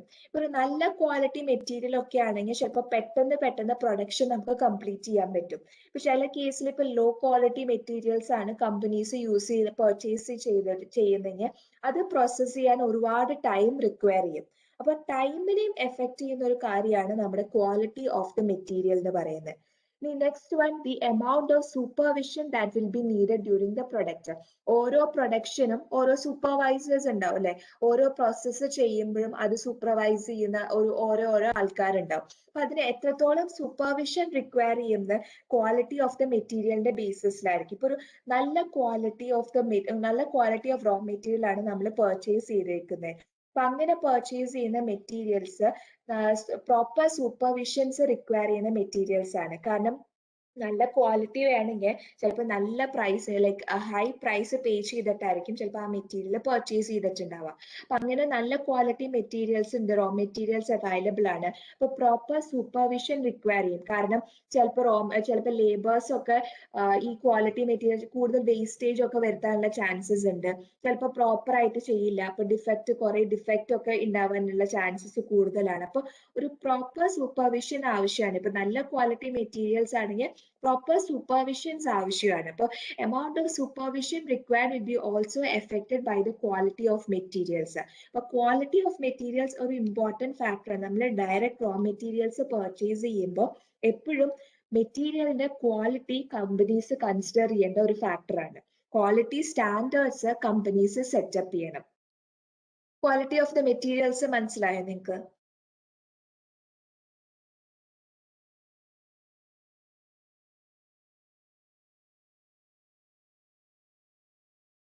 നെക്സ്റ്റ് വന്ന് പറയുന്നത് ക്വാണ്ടിറ്റി ഓഫ് ദി മെറ്റീരിയൽസ്. എത്രത്തോളം ക്വാണ്ടിറ്റി ഓഫ് റോ മെറ്റീരിയൽസ് നമ്മൾ പർച്ചേസ് ചെയ്യണം, അതാണ് നമ്മൾ ക്വാണ്ടിറ്റി ഓഫ് മെറ്റീരിയൽ സ്റ്റാൻഡേർഡ്സ് എന്ന് പറയുന്നത്. അപ്പോൾ ഡയറക്റ്റ് മെറ്റീരിയൽ സ്റ്റാൻഡേർഡ്സ് നമ്മൾ ഡെവലപ്പ് ചെയ്യാനായിട്ട് ഫസ്റ്റ് നമ്മൾ നോക്കേണ്ടത് ക്വാളിറ്റി ഓഫ് മെറ്റീരിയൽസ് ആണ്. സെക്കൻഡ് നമ്മൾ കൺസിഡർ ചെയ്യേണ്ടത് ക്വാണ്ടിറ്റി ഓഫ് മെറ്റീരിയൽസ് ആണ്. എത്ര റോ മെറ്റീരിയൽസ് നമ്മൾ പർച്ചേസ് ചെയ്യണം. ഈ ക്വാണ്ടിറ്റി സ്റ്റാൻഡേർഡ്സ് മെയിൻലി ബേസ് ചെയ്യുന്നത് പ്രൊഡക്റ്റിന്റെ ഡിസൈൻ വെച്ചിട്ട്. ഓരോ പ്രൊഡക്ട്സിനും ഓരോ പെർട്ടിക്കുലർ ഡിസൈൻ ആണ്. അപ്പോൾ ഒരു കമ്പനിയുടെ പ്രൊഡക്റ്റിന്റെ ഡിസൈനിനെ ബേസിസ് ചെയ്തിട്ട് വേണം നമ്മൾ റോ മെറ്റീരിയൽസ് നമ്മൾ പർച്ചേസ് ചെയ്യാനായിട്ട്. എത്ര ക്വാണ്ടിറ്റി ഓഫ് റോ മെറ്റീരിയൽസ് നമ്മൾ പർച്ചേസ് ചെയ്യുന്നത് ഡിസൈഡ് ചെയ്യുന്ന പ്രൊഡക്റ്റിന്റെ ഡിസൈനിനെ ബേസ് ചെയ്തിട്ടാണ്. ഇനി cost drives of the manufacturing activities. Cost drives ഉണ്ട്. കോസ്റ്റ് ഡ്രൈവ്സ് എന്ന് പറയുന്നത് ഓരോ കോസ്റ്റ് ഇൻകർ ചെയ്യാനായിട്ട് ചില ആക്ടിവിറ്റീസ് റിക്വയർ ചെയ്യും. ഓരോ മാനുഫാക്ചറിങ് ആക്ടിവിറ്റീസ് ഇൻകർ ചെയ്യുന്നത് ഓരോ കോസ്റ്റിന്റെ ബേസിസിലാണ്. ഓരോ കോസ്റ്റ് ചിലപ്പോൾ ഇപ്പൊ പറയുന്നത് ഇപ്പൊ മെഷീൻ അവേഴ്സ് ഒക്കെ കുറച്ച് കോസ്റ്റ് ഡ്രൈവ്സ് ആണ്. Machine hours, number of labour hours, അപ്പൊ ഇതൊക്കെ മാനുഫാക്ചറിങ് കോസ്റ്റ് ഇൻകർ ചെയ്യാനായിട്ടുള്ള കുറച്ച് ഫാക്ടേഴ്സ് ആണ്. അപ്പൊ കോസ്റ്റ് ഡ്രൈവ് എന്ന് പറയുന്നത് മാനുഫാക്ചറിങ് കോസ്റ്റ് ഇൻകർ ചെയ്യാനുള്ള ഫാക്ടേഴ്സിനെ പറയുന്നതാണ് കോസ്റ്റ് ഡ്രൈവേഴ്സ്. കോസ്റ്റ് ഡ്രൈവേഴ്സ് കൂടുതൽ നിങ്ങൾ പഠിക്കും. കോസ്റ്റ് ഡ്രൈവേഴ്സ് പല ടൈപ്പ് കോസ്റ്റ് ഡ്രൈവ്സ് ഒക്കെ ഉണ്ട്. അപ്പൊ അതിനെക്കുറിച്ച് കൂടുതൽ വേറെ സെഷൻസിൽ നിങ്ങൾ പഠിക്കും. അപ്പൊ മെയിൻലി മനസ്സിലാക്കിയാൽ മതി, നമ്മുടെ മാനുഫാക്ചറിങ് കോസ്റ്റ് ഇൻകർ ചെയ്യുന്ന കുറച്ച് ഫാക്ടേഴ്സ് ആണ് കോസ്റ്റ് ഡ്രൈവേഴ്സ് എന്ന് പറയുന്നത്. അപ്പൊ quantity of the materials cost ഡ്രൈവേഴ്സിന്റെ ബേസിസിലായിരിക്കും നമ്മൾ ക്വാണ്ടിറ്റി ഓഫ് മെറ്റീരിയൽസ് സ്റ്റാൻഡേർഡ്സ് നമ്മൾ സെറ്റപ്പ് ചെയ്യുന്നത്. അതുപോലെ quality of the materials. Quality ഞാൻ നേരത്തെ പറഞ്ഞ പോലെ തന്നെ ക്വാളിറ്റിയുടെ ബേസിസിൽ നമ്മൾ എത്ര ക്വാണ്ടിറ്റി പർച്ചേസ് ചെയ്യണം എന്ന് ഡിസൈഡ് ചെയ്യുന്നു. അതുപോലെ ലാസ്റ്റ് എന്ന് പറയുന്നത് condition of the plant and equipment. നമ്മുടെ പ്ലാന്റ് അല്ലെങ്കിൽ നമ്മുടെ എക്യുപ്മെന്റ് പെർട്ടിക്കുലർ കണ്ടീഷൻ എന്താ, അതിന്റെ ബേസിസിൽ നമ്മൾ പർച്ചേസ് ചെയ്യേണ്ട റോ മെറ്റീരിയൽസ് നമ്മൾ ഡിസൈഡ് ചെയ്യും. അപ്പൊ ചില എക്യുപ്മെന്റ്സിന് ചിലപ്പോൾ പുതിയ മെഷീൻ ഒക്കെ നമ്മൾ പർച്ചേസ് ചെയ്തിട്ടുണ്ട്. അപ്പോൾ മേ ബി ഒരു 1 year ഒക്കെ ആയിട്ടുണ്ടാവുള്ളൂ പുതിയ മെഷീൻ നമ്മൾ പർച്ചേസ് ചെയ്തിട്ട്. അപ്പൊ ആ മെഷീന് ചിലപ്പോൾ ബെറ്റർ ഭയങ്കര ഫാസ്റ്റ് ആയിട്ട് പ്രൊഡക്ഷൻ നടത്തുന്നതായിരിക്കും. അപ്പൊ അതിന് ചിലപ്പോൾ കുറച്ച് ക്വാണ്ടിറ്റി മെറ്റീരിയൽസ് മതിയായിരിക്കും. പെട്ടെന്ന് അതിന്റെ പ്രൊഡക്ഷൻ നടത്തുന്നുണ്ടാവും. അപ്പൊ അങ്ങനെയൊക്കെ വരുമ്പോൾ നമുക്ക് ക്വാണ്ടിറ്റി റോ മെറ്റീരിയൽസിന്റെ ക്വാണ്ടിറ്റി കുറച്ച് മതി. അപ്പൊ കണ്ടീഷൻ, നമ്മുടെ എക്യുപ്മെന്റ് അല്ലെങ്കിൽ നമ്മുടെ പ്ലാന്റിന്റെ കണ്ടീഷന്റെ ബേസിസിൽ നമ്മൾ എത്ര ക്വാണ്ടിറ്റി മെറ്റീരിയൽസ് നമ്മൾ പർച്ചേസ് ചെയ്യണമെന്ന് ഡിസൈഡ് ചെയ്യും. അതാണ് ക്വാണ്ടിറ്റി ഓഫ് മെറ്റീരിയൽസ്. അപ്പൊ സ്റ്റാൻഡേർഡ്സ് സെറ്റ് ചെയ്യാനായിട്ട് ഫസ്റ്റ് നമ്മൾ ക്വാളിറ്റി ഓഫ് മെറ്റീരിയൽസ് നോക്കണം, പിന്നെ ക്വാണ്ടിറ്റി ഓഫ് മെറ്റീരിയൽസ് നോക്കണം. ക്വാണ്ടിറ്റി ഓഫ് മെറ്റീരിയൽസ് പറയുന്നത് എത്ര ക്വാണ്ടിറ്റി നമ്മൾ ഓഫ് റോ മെറ്റീരിയൽസ് നമ്മൾ പർച്ചേസ് ചെയ്യണം. അതാണ് നമ്മൾ ക്വാണ്ടിറ്റി ഓഫ് മെറ്റീരിയൽ സ്റ്റാൻഡേർഡ്സിൽ ഡിസൈഡ് ചെയ്യുന്നത്. ഈ ക്വാണ്ടിറ്റി നമ്മൾ സെറ്റ് ചെയ്യുന്നത് പ്രൊഡക്റ്റിന്റെ ഡിസൈനിന്റെ ബേസിസിലായിരിക്കും നമ്മൾ ക്വാണ്ടിറ്റി സെറ്റ് ചെയ്യുന്നത്. കോസ്റ്റ് ഡ്രൈവേഴ്സ് ലൈക്ക് നമ്മുടെ മാനുഫാക്ചറിങ് കോസ്റ്റ് ഇൻകർ ചെയ്യാനായിട്ട് കുറച്ച് ഫാക്ടേഴ്സ് ആണ് കോസ്റ്റ് ഡ്രൈവേഴ്സ് എന്ന് പറയുന്നത്. അപ്പൊ കോസ്റ്റ് ഡ്രൈവിന്റെ ബേസിസിലായിരിക്കും നമ്മൾ എത്ര ക്വാണ്ടിറ്റി പർച്ചേസ് ചെയ്യാന്ന് ഡിസൈഡ് ചെയ്യുന്നത്. അതുപോലെ തന്നെ ക്വാളിറ്റിയുടെ ബേസിൽ നമ്മൾ പർച്ചേസ് ചെയ്യാൻ പോകുന്ന മെറ്റീരിയലിന്റെ ക്വാളിറ്റിയുടെ ബേസിസിലായിരിക്കും നമ്മൾ ക്വാണ്ടിറ്റി ഡിസൈഡ് ചെയ്യുന്നത്. And then condition of the plant and equipment, നമ്മുടെ പ്ലാന്റ് അല്ലെങ്കിൽ നമ്മുടെ എക്യുപ്മെന്റ് കണ്ടീഷന്റെ ബേസിസിൽ നമ്മൾ എത്ര ക്വാണ്ടിറ്റി പർച്ചേസ് ചെയ്യണമെന്ന് ഡിസൈഡ് ചെയ്യും. തേർഡ് വൺ എന്ന് പറയുന്നത് price per unit of materials. ഓരോ റോ മെറ്റീരിയലും പർച്ചേസ് ചെയ്യാനായിട്ട് നമ്മൾ എത്ര പ്രൈസ് പേ ചെയ്തു, അതും നമ്മൾ ഡയറക്റ്റ് മെറ്റീരിയൽ സ്റ്റാൻഡേർഡിൽ കൺസിഡർ ചെയ്യുന്ന ഒരു ഫാക്ടറാണ്. Price per unit of material, ഒരു റോ മെറ്റീരിയൽ പർച്ചേസ് ചെയ്യാനായിട്ട് നമ്മൾ എത്ര പ്രൈസ് പേ ചെയ്തു. ഇപ്പൊ വുഡിന്റെ കാര്യം എക്സാമ്പിൾ പറഞ്ഞു കഴിഞ്ഞാൽ ഒരു വുഡ് ലോഗ് പർച്ചേസ് ചെയ്യാനായിട്ട് നമ്മൾ എത്ര പ്രൈസ് പേ ചെയ്തു, അതും നമ്മൾ കൺസിഡർ ചെയ്യും. അപ്പൊ ഈ പ്രൈസ് പേ ചെയ്യുമ്പോൾ പ്രൈസ് മെയിൻലി ഡിപ്പെൻഡ് ചെയ്യുന്ന നമ്മുടെ ക്വാളിറ്റീനെ ബേസ് ചെയ്തായിരിക്കും നമ്മുടെ പ്രൈസ് വരുന്നത്. അതുപോലെ തന്നെ ക്വാണ്ടിറ്റീനെ ബേസ് ചെയ്തിട്ടായിരിക്കും. ഇപ്പൊ ഒരു നല്ല ക്വാളിറ്റി മെറ്റീരിയൽ ആണ്, നല്ല ക്വാളിറ്റി ഓഫ് വുഡ് ആണ് നമ്മൾ പർച്ചേസ് ചെയ്യണമെങ്കിൽ ഓഫ് കോഴ്സ് നമ്മുടെ പ്രൈസ് പേയ്മെന്റും കൂടുതലായിരിക്കും. കാരണം നല്ല ക്വാളിറ്റി കിട്ടണമെങ്കിൽ നമ്മൾ നല്ല പ്രൈസ് പേ ചെയ്താലാണ് നമുക്ക് നല്ല ക്വാളിറ്റി വുഡ് കിട്ടുള്ളൂ. അതുപോലെ തന്നെ ക്വാണ്ടിറ്റി സ്റ്റാൻഡേർഡ്സ്. ഇപ്പൊ ചില കേസ് വരുമ്പോൾ നമ്മളൊരു ബൾക്ക് ആയിട്ട് നമ്മൾ സപ്ലയറിന്റെ കയ്യിൽ നിന്ന് റോ മെറ്റീരിയൽ പർച്ചേസ് ചെയ്യുകയാണ്. ഇപ്പൊ നമ്മൾ കൂടുതൽ മേ ബി ഒരു 100,000 റോ മെറ്റീരിയൽ ഒരു സപ്ലയറിന്റെ കയ്യിൽ നിന്ന് ഒരു സമയത്ത് തന്നെ പർച്ചേസ് ചെയ്യണം. അപ്പൊ അങ്ങനെ വരുമ്പോൾ ചിലപ്പോൾ സപ്ലയേഴ്സ് ചിലപ്പോൾ ഡിസ്കൗണ്ട് വരും, കാരണം ബൾക്ക് ആയിട്ട് നമ്മൾ പർച്ചേസ് ചെയ്യണേ. അപ്പൊ പെർ യൂണിറ്റിൽ കുറച്ച് ചേഞ്ചസ് വരുത്തും, ചിലപ്പോൾ പെർ യൂണിറ്റ് കോസ്റ്റ് അവർ കുറച്ചിട്ടായിരിക്കും നമുക്ക് തരുന്നത്. അപ്പൊ ക്വാണ്ടിറ്റിയും നമ്മുടെ പ്രൈസിനെ എഫക്ട് ചെയ്യുന്ന ഒരു ഫാക്ടറാണ്. ഇനി അതുപോലെ തന്നെ ടൈമിംഗ് ഓഫ് പർച്ചേസ്, നമ്മൾ ഏത് പെർട്ടിക്കുലർ ടൈമിലാണ് നമ്മൾ പർച്ചേസ് നടത്തിയേക്കുന്നത്. ഇപ്പൊ ചില ഡിസ്കൗണ്ട് ഒക്കെ തരുന്ന സമയങ്ങളുണ്ടാവും, മേ ബി ചിലപ്പോൾ ഇയർ എൻഡിലൊക്കെ കമ്പനീസ് ഒക്കെ നമുക്ക് ഡിസ്കൗണ്ട് കൂടുതൽ തരും. അതുപോലെ തന്നെ സപ്ലയേഴ്സും ഡിസ്കൗണ്ട് കൂടുതൽ തരുന്ന ടൈം ആയിരിക്കും. അപ്പൊ നമ്മൾ ഏത് ടൈമിലാണ് നമ്മുടെ മെറ്റീരിയൽ നമ്മൾ പർച്ചേസ് ചെയ്യണത്, അതും നമ്മുടെ പ്രൈസ് ഫാക്ടറിനെ എഫക്ട് ചെയ്യും. ഇപ്പൊ പ്രൈസിനെ എഫക്ട് ചെയ്യും, നമ്മൾ എത്ര പ്രൈസ് കൊടുത്തിട്ടാണ് നമ്മൾ നമ്മുടെ പ്രൊഡക്റ്റ് പർച്ചേസ് ചെയ്യണേ, അതും നമ്മുടെ ഡയറക്റ്റ് മെറ്റീരിയൽ സ്റ്റാൻഡേർഡിനെ എഫക്ട് ചെയ്യും. അപ്പൊ പ്രൈസ് ഫാക്ടർ ഡിറ്റർമൈൻ ചെയ്യുന്നത് നമ്മുടെ ക്വാളിറ്റി ഓഫ് ദ മെറ്റീരിയലിന്റെ ബേസിസിലായിരിക്കും.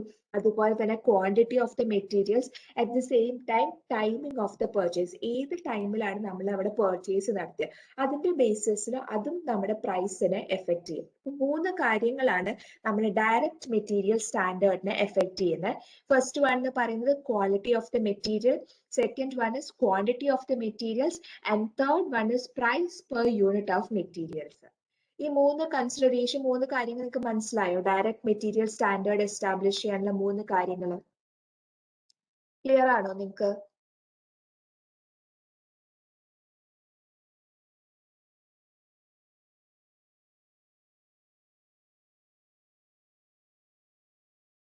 ഓക്കെ, ഒരു 5 minutes ബ്രേക്ക് എടുത്തോ, അത് കഴിഞ്ഞിട്ട് കണ്ടിന്യൂ ചെയ്യാം.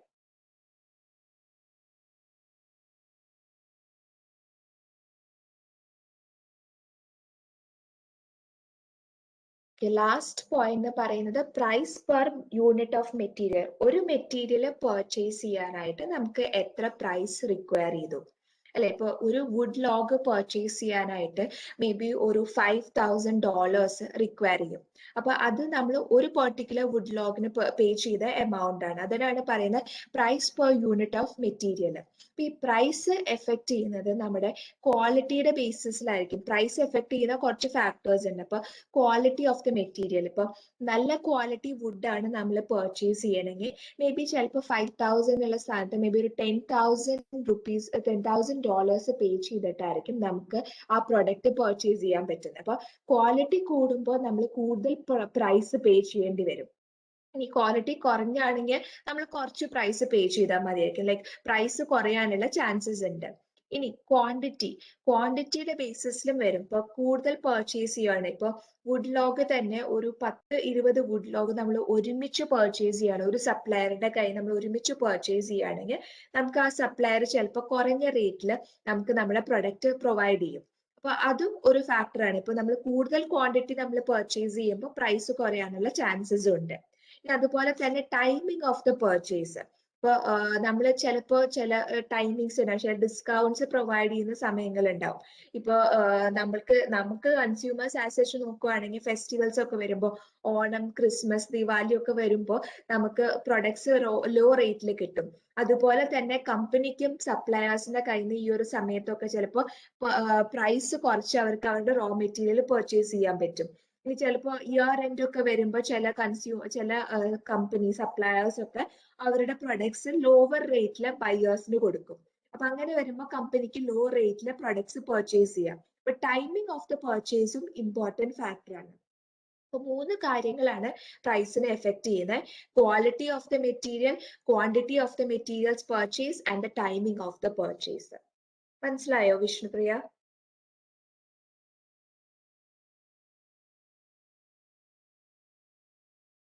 ഓക്കെ, ഒരു 5 minutes ബ്രേക്ക് എടുത്തോ. 3:50 ആകുമ്പോൾ ജോയിൻ ചെയ്യാം. അപ്പൊ നമ്മൾ ഫസ്റ്റ് പഠിച്ചത് ഡയറക്റ്റ് മെറ്റീരിയൽ സ്റ്റാൻഡേർഡ് സെറ്റപ്പ് ചെയ്യാൻ. അപ്പൊ ഡയറക്റ്റ് മെറ്റീരിയൽ സ്റ്റാൻഡേർഡ് സെറ്റപ്പ് ചെയ്ത് കഴിഞ്ഞാൽ സെക്കൻഡ് സ്റ്റാൻഡേർഡ് കോസ്റ്റിംഗിൽ സെക്കൻഡ് വൺ എന്ന് പറയുന്നത് ഡയറക്റ്റ് ലേബർ സ്റ്റാൻഡേർഡ്സ് ആണ്.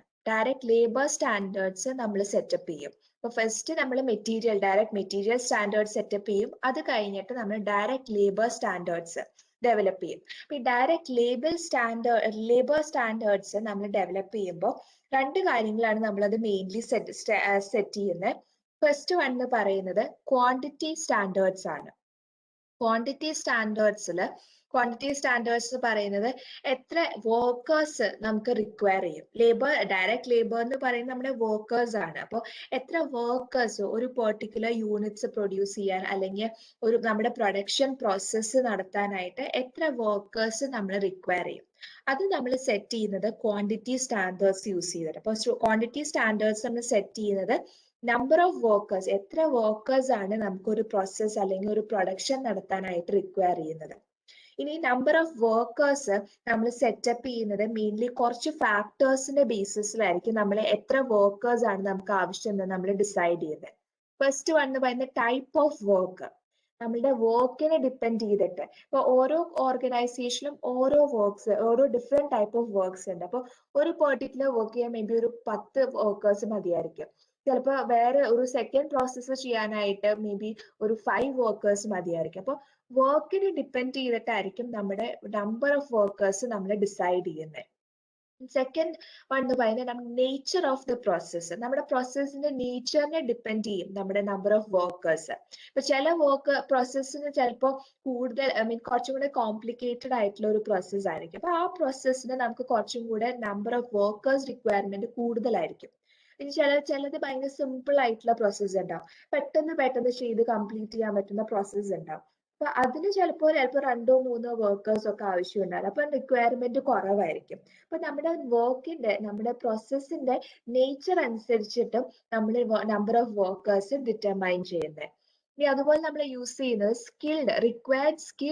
സ്കിൽ ലെവൽ ഓഫ് എംപ്ലോയീസിന് സ്കിൽസിന്റെ ബേസിസിൽ നമ്മൾ നമ്പർ ഓഫ് വർക്കേഴ്സ് ഡിറ്റർമൈൻ ചെയ്യും. ഇപ്പൊ ചില എംപ്ലോയീസിന് കുറഞ്ഞ സ്കിൽസ് ലെവലുള്ള ആൾക്കാർ, ഇപ്പൊ എഡ്യൂക്കേഷൻ കുറഞ്ഞ ആൾക്കാർ, അല്ലെങ്കിൽ ചിലപ്പോൾ അവർക്ക് ചെയ്യാൻ പറ്റുന്ന സ്കിൽ കുറഞ്ഞ വർക്കേഴ്സ് ഉണ്ടാവും. അപ്പൊ അങ്ങനെ വരുമ്പോൾ നമ്മൾ ചിലപ്പോൾ ഒരു പ്രോസസ്സ് ചെയ്യാനായിട്ട് ചിലപ്പോൾ ഒരു 5-6 വർക്കേഴ്സ് വേണ്ടി വരും. കാരണം അവരുടെ റിക്വയർമെന്റ് സ്കിൽസ് കുറവാണ്. അപ്പൊ സ്കിൽസ് കുറവായതുകൊണ്ട് അതനുസരിച്ചിട്ട് തന്നെയുള്ള വർക്കേഴ്സ് റിക്വയർമെന്റ് കൂടാനുള്ള ചാൻസസ് ഉണ്ട്.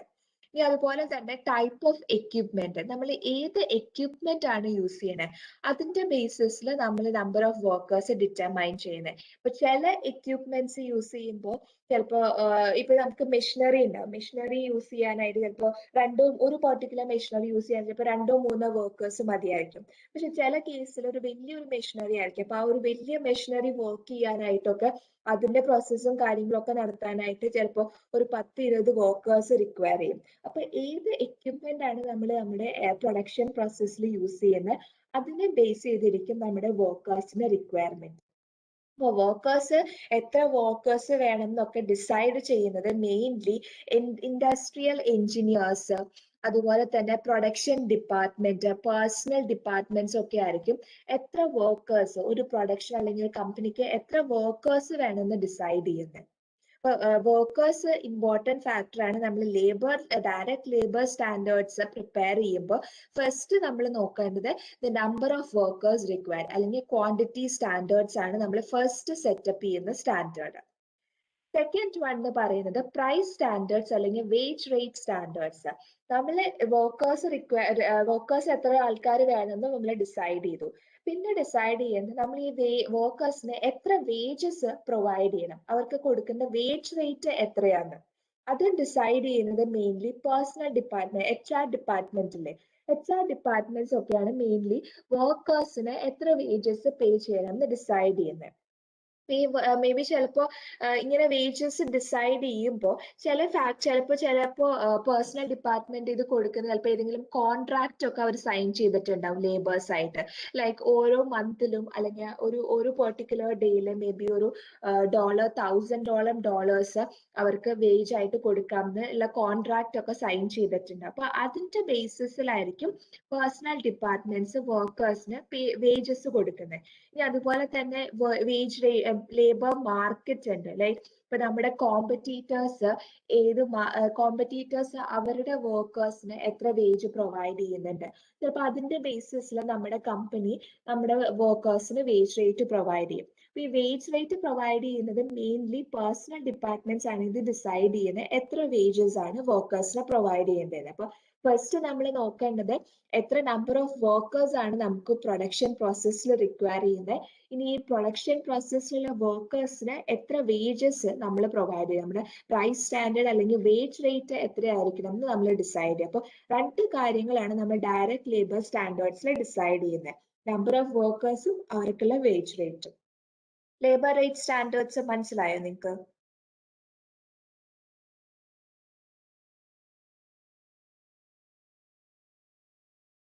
ഡൗട്ട് ഉണ്ടോ? ക്ലിയർ ആണോ ഇത്?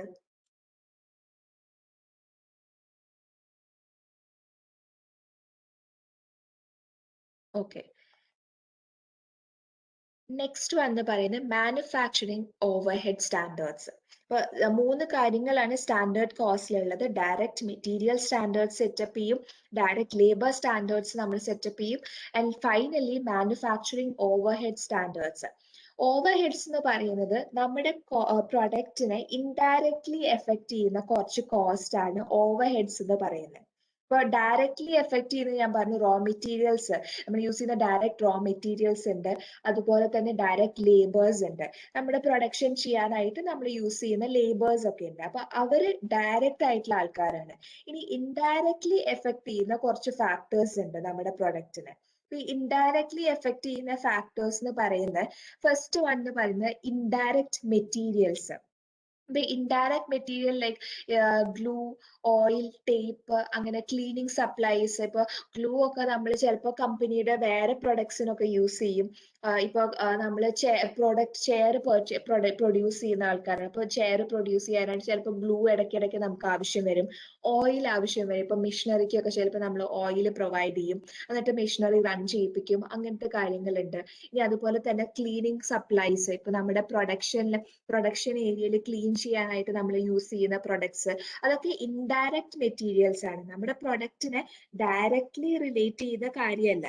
ഈ ഗ്ലൂ ഒക്കെ ചിലപ്പോൾ മേ ബി നമ്മുടെ മെഷീനറിക്ക് തന്നെ യൂസ് ചെയ്യും, ഓയിൽ മെഷീനറിക്ക് യൂസ് ചെയ്യുന്ന കാര്യമൊക്കെ ആയിരിക്കും. അപ്പൊ ഇൻഡയറക്ട്ലി എഫക്ട് ചെയ്യുന്ന കാര്യമാണ് നമ്മുടെ പ്രൊഡക്ഷന്. മെഷീനറീസ് നല്ല രീതിയിൽ പ്രവർത്തിച്ചിട്ടാണ് നമ്മുടെ പ്രൊഡക്ഷൻ നടത്തുന്നത്. അപ്പൊ ഇൻഡയറക്ട്ലി എഫക്ട് ചെയ്യുന്ന കാര്യങ്ങളാണ് ഈ പറയുന്ന ഇൻഡയറക്റ്റ് മെറ്റീരിയൽസ്, അല്ലെങ്കിൽ ഓവർഹെഡ്സിൽ ഇൻക്ലൂഡ് ചെയ്യുന്ന കാര്യമാണ് ഇൻഡയറക്റ്റ് മെറ്റീരിയൽസ്. ഇനി അതുപോലെ ഇൻക്ലൂഡ് ചെയ്യുന്നതാണ് ഇൻഡയറക്റ്റ് ലേബേഴ്സ്. ഡയറക്റ്റ് ലേബേഴ്സ് എന്ന് പറയുന്നത് ഡയറക്റ്റ് ആയിട്ട് പ്രൊഡക്റ്റ് മാനുഫാക്ചർ ചെയ്യുന്ന ആൾക്കാരാണ് ഡയറക്റ്റ് ലേബേഴ്സ്. ഇൻഡയറക്റ്റ് ലേബേഴ്സിന്റെ എക്സാമ്പിൾസ് പറഞ്ഞു കഴിഞ്ഞാൽ സെക്യൂരിറ്റി ഗാർഡ്സ് ഒക്കെ പ്രൊഡക്ഷൻ ചെയ്യുന്ന ആൾക്കാരല്ല അല്ലെ, അവര് പുതിയ പ്രൊഡക്റ്റ് പ്രൊഡ്യൂസ് ചെയ്യുന്നൊന്നുമില്ല, അവര് ജസ്റ്റ് സെക്യൂരിറ്റി ആയിട്ട് നിന്ന് സെക്യൂരിറ്റി, മേ ബി ആ പ്രൊഡക്ഷൻ ഏരിയയിലെ സെക്യൂരിറ്റി ഗാർഡ് ആയിട്ടായിരിക്കും നിൽക്കുന്നത്, അല്ലെങ്കിൽ കമ്പനിയുടെ സെക്യൂരിറ്റി ഗാർഡ് ആയിട്ടായിരിക്കും അവർ നിൽക്കുന്നത്. അപ്പൊ അവര് ഇൻഡയറക്ട്ലി റിലേറ്റ് ചെയ്യുന്ന ആൾക്കാരാണ്. ഇനി സൂപ്പർവൈസേഴ്സ് ഡയറക്ട്ലി അവര് പ്രൊഡക്ഷൻ ഒന്നും ചെയ്യുന്നില്ല, ജസ്റ്റ് വർക്കേഴ്സ് എന്തൊക്കെ ചെയ്യണമെന്ന് അവര് ജസ്റ്റ് സൂപ്പർവൈസ് ചെയ്യുന്നുള്ളൂ. അപ്പൊ അത് ഇൻഡയറക്ട് ലേബേഴ്സ് ആണ് അവര്.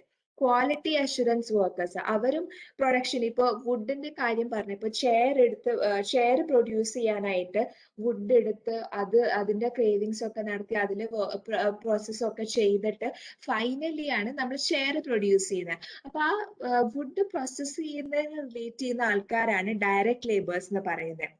ഇനി അതല്ലാതെ അത് റിലേറ്റഡ് ആയിട്ട് വർക്ക് ചെയ്യുന്ന ആൾക്കാരാണ് ഇൻഡയറക്ട് ലേബേഴ്സ്. അപ്പൊ ഈ വുഡ് പ്രോസസ് ഒക്കെ ചെയ്ത് നമ്മൾ ചെയർ പ്രൊഡ്യൂസ് ചെയ്തു. ഈ ചെയർ പ്രൊഡ്യൂസ് ചെയ്ത് കഴിഞ്ഞത് പ്രോപ്പർ ആയിട്ടുള്ള ചെയർ ആണ്, ഗുഡ് ക്വാളിറ്റി പ്രൊഡക്ട്സ് ആണ് നമ്മൾ പ്രൊഡ്യൂസ് ചെയ്തതെന്ന് ചിലപ്പോൾ ക്വാളിറ്റി അഷുറൻസ് വർക്കേഴ്സ് ഉണ്ടാവും. അത് നോക്കാനായിട്ട് കുറച്ച് വർക്കേഴ്സിനെ കമ്പനീസ് അപ്പോയിന്റ് ചെയ്യും. ഇവര് ഡയറക്ട്ലി പറയുകയാണെങ്കിൽ ഒരു പ്രൊഡക്ഷൻ ഒന്നും നടത്തുന്നില്ല, ജസ്റ്റ് ക്വാളിറ്റി മാത്രമേ നോക്കുന്നുള്ളൂ. അപ്പൊ ഇവരൊക്കെയാണ് ഇൻഡയറക്ട് ലേബേഴ്സ്. വേറെ രീതിയിലായിരിക്കും ഇവർ കമ്പനിക്ക് സർവീസസ് പ്രൊവൈഡ് ചെയ്യുന്നത്. പ്രൊഡക്ഷൻ എന്ന രീതിയിലായിരിക്കില്ല, വേറെ രീതിയിൽ ഇവർ കമ്പനിക്ക് സർവീസസ് പ്രൊവൈഡ് ചെയ്യും. അതാണ് ഇൻഡയറക്ട് ലേബേഴ്സ്. ഇനി തേർഡ് വൺ എന്ന് പറയുന്നത് ഇൻഡയറക്ട് കോസ്റ്റ്.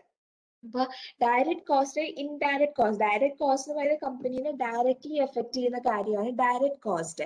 ഇൻഡയറക്ട് കോസ്റ്റ് എന്ന് പറയുന്നത് ഓഫീസ് എക്സ്പെൻസസ്, കമ്പനിയിലുള്ള ഓഫീസ് റിലേറ്റഡ് ആയിട്ടുള്ള എക്സ്പെൻസസ്, അതുപോലെ തന്നെ റെന്റ്. ചിലപ്പോൾ നമ്മുടെ പ്രൊഡക്ഷൻ യൂണിറ്റ് ഇരിക്കുന്നത് മേ ബി ഒരു റെന്റഡ് ഏരിയയിലായിരിക്കും നമ്മുടെ പ്രൊഡക്ഷൻ യൂണിറ്റ് ഇരിക്കുന്നത്. അപ്പൊ അതിന് പേ ചെയ്യുന്ന റെന്റ്, അതുപോലെ സെക്യൂരിറ്റി എക്സ്പെൻസസ്. ഇപ്പൊ പറഞ്ഞു സെക്യൂരിറ്റി ഗാർഡ്സ് ഇൻഡയറക്ട് ലേബേഴ്സ് ആണ്. ഇനി അവർക്ക് പ്രൊവൈഡ് ചെയ്യുന്ന സാലറീസ് അല്ലെങ്കിൽ അവരുടെ എക്സ്പെൻസസ്, ഇനി ടെലിഫോൺ എക്സ്പെൻസസ്, വേറെ യൂട്ടിലിറ്റീസ്, ഇതൊക്കെ ഇൻഡയറക്റ്റ് ആയിട്ടുള്ള കോസ്റ്റ് ആണ്. നമ്മുടെ പ്രൊഡക്റ്റിനെ ഇൻഡയറക്ട്ലി എഫക്ട് ചെയ്യുന്ന കാര്യങ്ങളാണ് ഈ പറഞ്ഞത്. അപ്പൊ മെയിൻലി ഓവർ ഹെഡിലെ 3 കാര്യങ്ങളാണ് വരുന്നത്. ഇൻഡയറക്ട് മെറ്റീരിയൽ വരും, ഇൻഡയറക്ട് ലേബർ വരും, ഇൻഡയറക്ട് കോസ്റ്റ് വരും. ഇനി ഓവർ ഹെഡ്സില് മേ ബി 2 രീതിയിലാണ് ഓവർ ഹെഡ്സ് വരുന്നത്. മെയിൻലി 2 ഓവർ ഹെഡ്സ് ആണ് ഉള്ളത്, വേരിയബിൾ ഓവർ ഹെഡ്സും ഫിക്സ്ഡ് ഓവർ ഹെഡ്സും. വേരിയബിൾ ഓവർ ഹെഡ്സ് എന്ന് പറയുന്നത് ഈ വേരിയബിൾ ഓവർ ഹെഡ്സ് പ്രൊഡക്ഷന്റെ വോളിയം ചേഞ്ച് ചെയ്യുന്നതനുസരിച്ച്, ഇപ്പോൾ number of units produce change ചെയ്യുന്നതനുസരിച്ചിട്ട് ടോട്ടൽ വേരിയബിൾ ഓവർ ഹെഡ്സിലും ചേഞ്ചസ് വരും. ഈ ഓവർ ഹെഡ്സ് എപ്പോഴും ചേഞ്ചസ് ഇൻകർ ചെയ്യുന്ന ഒരു കാര്യമാണ് ഓവർ ഹെഡ്സിൽ വരുന്നത്. പിന്നെ വരുന്നത് ഫിക്സ്ഡ് ഓവർ ഹെഡ്സ് ആണ്. ഫിക്സ്ഡ് ഓവർ ഹെഡ്സ് പ്രൊഡക്ഷൻ അനുസരിച്ച്, പ്രൊഡക്ഷന്റെ വോളിയം അനുസരിച്ചിട്ട് അവർ ചേഞ്ച് ചെയ്യില്ല. ദാറ്റ് ഈസ് അവർ ഫിക്സ്ഡ് ആയിരിക്കും. May be budgeting period start ചെയ്ത മുതൽ ഫിക്സ്ഡ് ഓവർ ഹെഡ് പ്രൊഡക്ഷന്റെ എൻഡ് വരെ ഇത് ഫിക്സ്ഡ് ആയിരിക്കും. ഫ്ലക്ച്വേഷൻസ് ഒന്നും ഉണ്ടാവില്ല. പ്രൊഡക്ഷന്റെ വോളിയം ചേഞ്ച് ചെയ്യുന്നതനുസരിച്ചിട്ട് ഫിക്സ്ഡ് ഓവർ ഹെഡ്സ് ചേഞ്ച് ചെയ്യില്ല. അപ്പൊ മെയിൻലി ഓവർ ഹെഡ്സിൽ 2 ഓവർ ഹെഡ്സ് ആണുള്ളത്, വേരിയബിൾ ഓവർ ഹെഡ്സും ഫിക്സ്ഡ് ഓവർ ഹെഡ്സും. ഇത് ജസ്റ്റ് മെൻഷൻ ചെയ്തു പോകുന്നുള്ളൂ. ഇനി ഇതിന്റെ ബേസിസിൽ നിങ്ങൾക്ക് കുറെ പഠിക്കാനുണ്ട്. വേറെ സെഷൻ സിയിലും ഡിയിലും ഒക്കെ നിങ്ങൾക്ക് കുറച്ചും കൂടെ കൂടുതൽ ഡീറ്റെയിൽ ആയിട്ട് പഠിക്കാനുണ്ട് ഈ പറഞ്ഞിട്ടുള്ള ഓവർ ഹെഡ്സ്. ഇത് മനസ്സിലായോ, ഈ manufacturing over head standards?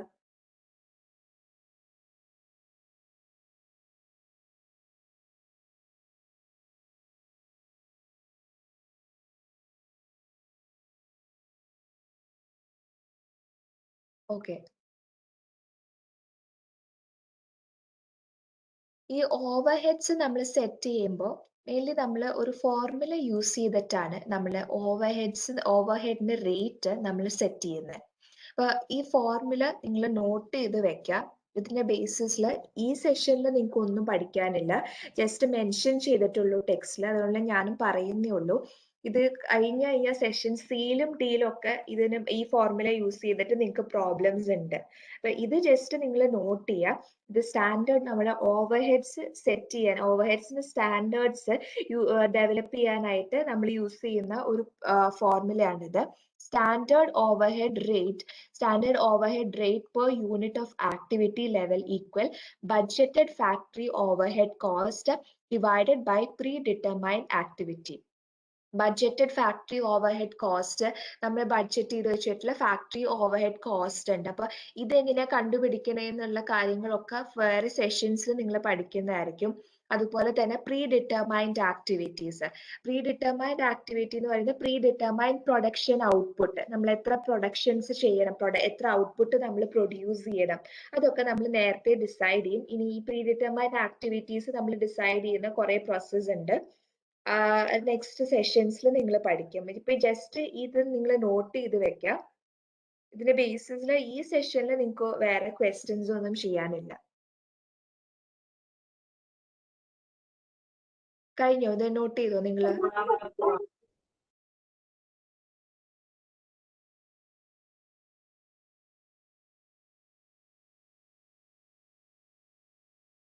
Okay, അപ്പൊ നമ്മൾ സ്റ്റാൻഡേർഡ് കോസ്റ്റ് സെറ്റ് ചെയ്യാനായിട്ട് 3 കാര്യങ്ങളുടെ ബേസിസിലാണ് നമ്മൾ സ്റ്റാൻഡേർഡ് കോസ്റ്റ് സെറ്റ് ചെയ്യുന്നത്.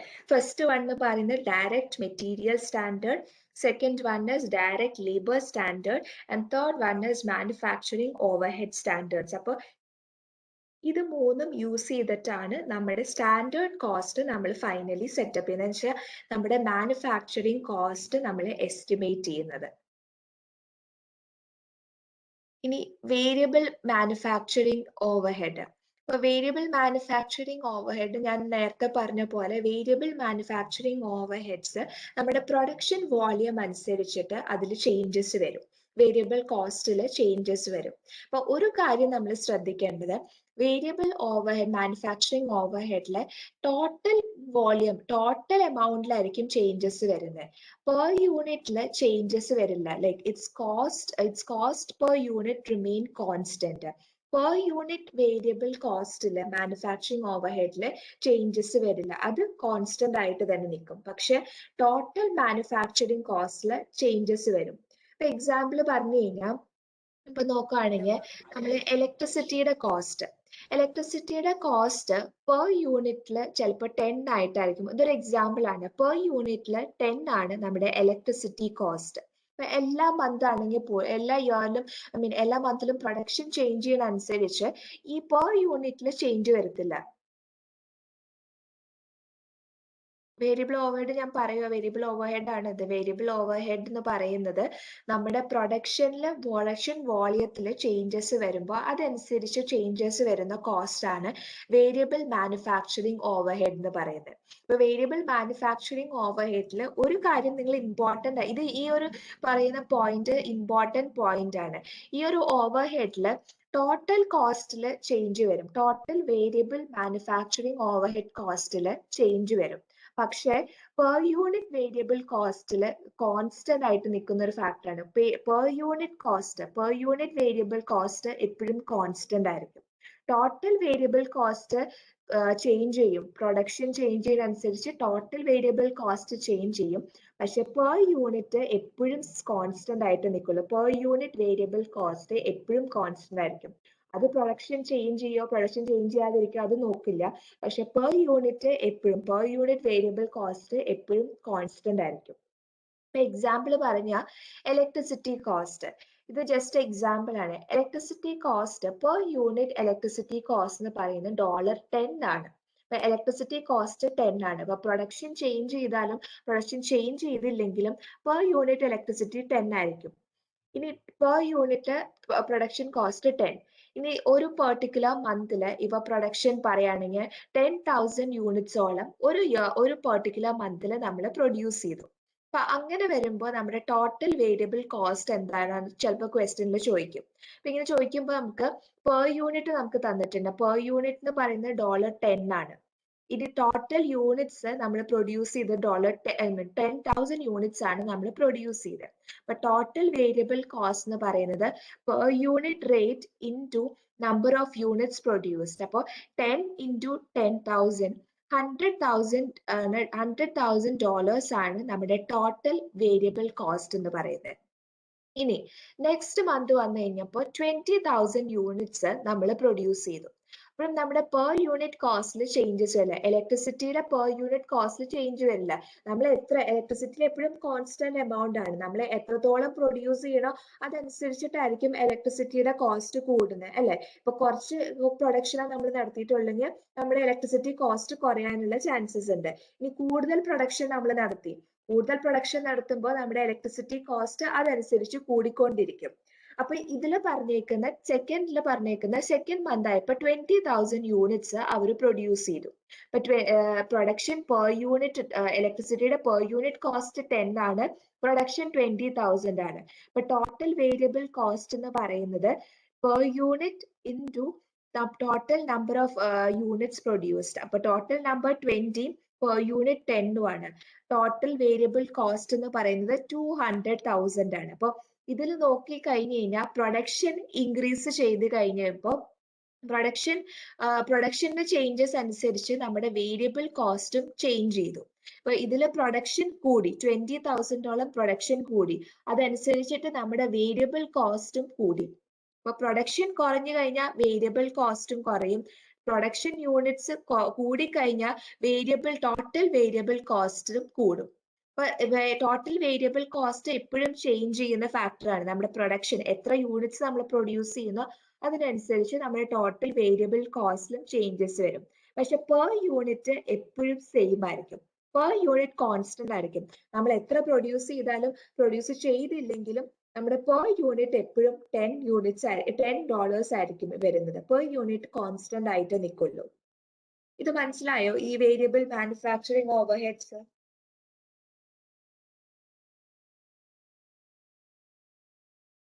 ക്ലിയർ ആണോ? ഡൗട്ട് ഉണ്ടോ ആർക്കെങ്കിലും?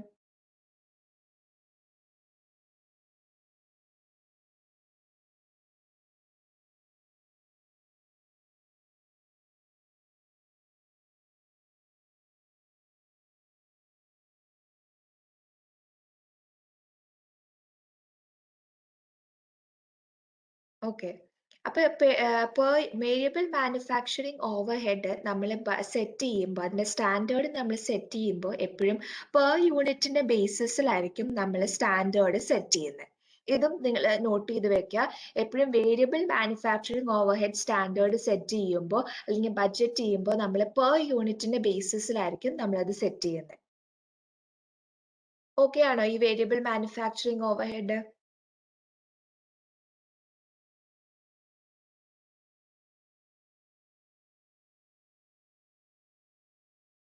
ഓക്കെ.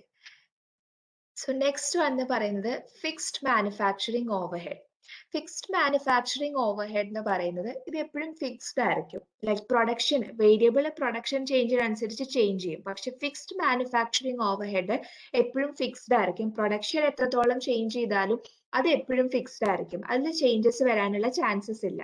ഒരു പെർട്ടിക്കുലർ റേഞ്ച് വരെ ആയിരിക്കും അത് ഫിക്സ്ഡ് ആയിരിക്കുന്നത്. ഇപ്പൊ മേ ബി ഒരു 200,000 വരെ ആയിരിക്കും അത് ഫിക്സ്ഡ് ആയിരിക്കുന്നത്. ഇനി അതിനും കൂടുതൽ പ്രൊഡക്ഷൻ പോയി കഴിഞ്ഞാൽ ചിലപ്പോൾ ചില കേസിൽ ഫിക്സ്ഡ് കോസ്റ്റ് ചേഞ്ച് ചെയ്യാനുള്ള ചാൻസസ് ഉണ്ട്. ഇപ്പൊ ചിലപ്പോൾ ഒരു 100,000ഓളം വരെ ആയിരിക്കും അത് ഫിക്സ്ഡ് ആയിരിക്കുന്നത്. പിന്നെ അത് കഴിയുമ്പോൾ 100,000-നേക്കാളും കൂടുതൽ പ്രൊഡക്ഷൻ നടത്തി കഴിഞ്ഞു കഴിഞ്ഞാൽ ഈ ഫിക്സ്ഡ് കോസ്റ്റ് കൂടാനുള്ള ചാൻസസ് ഉണ്ട്. ഇനി അത് ചിലപ്പോൾ ഒരു കുറച്ച് നാളത്തേക്ക് മേ ബി ഒരു 150 ഒരു 200,000 വരെ ആയിരിക്കും അത് ഫിക്സ്ഡ് ആയിരിക്കും നിൽക്കുന്നത്. ആ ഒരു പെർട്ടിക്കുലർ റേറ്റ് ഫിക്സ്ഡ് ആയിട്ട് നിൽക്കുന്നത്. ഇനി 200 റേറ്റിനേക്കാളും കൂടി കഴിഞ്ഞു കഴിഞ്ഞാൽ ആ ഫിക്സ്ഡ് പിന്നെയും കൂടാനുള്ള ചാൻസസ് ഉണ്ട്. അപ്പൊ ഒരു ഇപ്പോൾ 100,000 വരെയുള്ള ഒരു റെലവെന്റ് റേഞ്ച് ഉണ്ട്. ഇപ്പോൾ 0 to 100,000 അതിൽ എത്രത്തോളം നമ്മൾ പ്രൊഡ്യൂസ് ചെയ്യണോ ഫിക്സ്ഡ് മാനുഫാക്ചറിങ് കോസ്റ്റ് ഫിക്സ്ഡ് ആയിട്ട് തന്നെ നിൽക്കുള്ളൂ. ഇപ്പൊ 0 to 100,000 മേ ബി ഒരു 50,000 പ്രൊഡ്യൂസ് ചെയ്താലും ഫിക്സ്ഡ് മാനുഫാക്ചറിങ് ഓവർഹെഡ് കോൺസ്റ്റന്റ് ആയിരിക്കും. ഇനി ഒരു 70,000 നമ്മൾ പ്രൊഡ്യൂസ് ചെയ്താലും അത് കോൺസ്റ്റന്റ് ആയിട്ട് തന്നെ നിൽക്കുള്ളൂ. അപ്പോൾ 100,000 വരെ അത് കോൺസ്റ്റന്റ് ആയിട്ട് നിൽക്കുള്ളൂ. ഇനി 100,000 കൂടിക്കഴിഞ്ഞാൽ ഫിക്സ്ഡ് ഓവർഹെഡ് ചേഞ്ച് ചെയ്യാനുള്ള ചാൻസസ് ഉണ്ട്. അപ്പൊ അത് മനസ്സിലായോ? ഫിക്സ്ഡ് റെലവെന്റ് റേഞ്ച് വരെ ഫിക്സ്ഡ് ഓവർഹെഡ് എപ്പോഴും കോൺസ്റ്റന്റ് ആയിരിക്കും. ഇനി ഫിക്സ്ഡ് മാനുഫാക്ചറിങ് ഓവർഹെഡിൽ ഒരു ഫാക്ടർ എന്ന് പറയുന്നത് ടോട്ടൽ ഫിക്സ്ഡ് ഓവർഹെഡ് ചേഞ്ച് ചെയ്യില്ല, എപ്പോഴും കോൺസ്റ്റന്റ് ആയിരിക്കും. പ്രൊഡക്ഷൻ ചേഞ്ച് ചെയ്താലും അത് എപ്പോഴും കോൺസ്റ്റന്റ് ആയിരിക്കും. പക്ഷെ പെർ യൂണിറ്റ് ഫിക്സ്ഡ് കോസ്റ്റ് എപ്പോഴും ചേഞ്ച് ചെയ്യും, പെർ യൂണിറ്റിൽ ചേഞ്ചസ് വരുത്തും. നേരത്തെ വേരിയബിൾ നമ്മൾ നോക്കിക്കഴിഞ്ഞപ്പോൾ പെർ യൂണിറ്റ് കോൺസ്റ്റന്റ് ആയിരിക്കും, പക്ഷെ ടോട്ടൽ വേരിയബിൾ എപ്പോഴും ചേഞ്ച് ചെയ്തുകൊണ്ടിരിക്കും. അതിന്റെ നേരെ ഓപ്പോസിറ്റ് ആണ് ഫിക്സ്ഡ് കോസ്റ്റ് വരുന്നത്. ഫിക്സ്ഡ് കോസ്റ്റ് വരുമ്പോൾ പെർ യൂണിറ്റ് എപ്പോഴും ചേഞ്ച് ചെയ്യും, പക്ഷെ ടോട്ടൽ ഫിക്സ്ഡ് കോസ്റ്റ് സെയിം ആയിരിക്കും. ഇപ്പൊ എക്സാമ്പിൾ പറയുകയാണെങ്കിൽ ഈ ഫിക്സ്ഡ് മാനുഫാക്ചറിങ് ഓവർഹെഡിന്റെ മെയിൻ എക്സാമ്പിൾസ് എന്ന് പറഞ്ഞാൽ സൂപ്പർവൈസേഴ്സിന് നമ്മൾ കൊടുക്കുന്ന സാലറീസ്, അതുപോലെ തന്നെ മിഷനറിയിലുള്ള ഡിപ്രിസിയേഷൻസ്, നമ്മൾ പേ ചെയ്യുന്ന ഫാക്ടറി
ഓക്കെ. അപ്പൊ ഫിക്സ്ഡ് ഓവർഹെഡ് എപ്പോഴും കോൺസ്റ്റന്റ് ആയിരിക്കും. ഒരു പെർട്ടിക്കുലർ റേഞ്ച് വരെ ഫിക്സ്ഡ് ഓവർഹെഡ് കോൺസ്റ്റന്റ് ആയിരിക്കും. ഇപ്പൊ ഫിക്സ്ഡ് ഓവർഹെഡിന്റെ അതുപോലെ തന്നെ ടോട്ടൽ ഫിക്സ്ഡ് ഓവർഹെഡ് ആയിരിക്കും എപ്പോഴും കോൺസ്റ്റന്റ് ആയിട്ട് നിൽക്കുന്നത്. Per unit fixed cost change ചെയ്യും. Per unit fixed cost production change ചെയ്യണ അനുസരിച്ച് per unit fixed cost change ചെയ്യും. പക്ഷെ ടോട്ടൽ ഫിക്സ്ഡ് കോസ്റ്റ് സെയിം ആയിരിക്കും. ഇപ്പൊ ഒരു എക്സാമ്പിൾ നോക്കാം. എക്സാമ്പിളില് ഇപ്പൊ ഡിപ്രിസിയേഷൻ, എക്യുപ്മെന്റ് ഡിപ്രിസിയേഷൻ, ഇപ്പൊ ടോട്ടൽ ഫിക്സ്ഡ് കോസ്റ്റ് എന്ന് പറയുന്നത് 200,000 ആണ് ഡിപ്രിസിയേഷൻ, എക്യുപ്മെന്റ് ഡിപ്രിസിയേഷൻ എന്ന് പറയുന്നത്. അതില് പ്രൊഡക്ഷൻ, ഇപ്പൊ ഒരു പെർട്ടിക്കുലർ മന്തിലെ പ്രൊഡക്ഷൻ എന്ന് പറയുന്നത് 20,000 ആണ്. 20,000ഓളം യൂണിറ്റ്സ് നമ്മൾ പ്രൊഡ്യൂസ് ചെയ്തു. അപ്പൊ നമുക്ക് ആ സമയത്ത് 200,000ഓളം ഡിപ്രിസിയേഷൻ ഇൻകർ ചെയ്തു നമ്മുടെ എക്യുപ്മെന്റ്.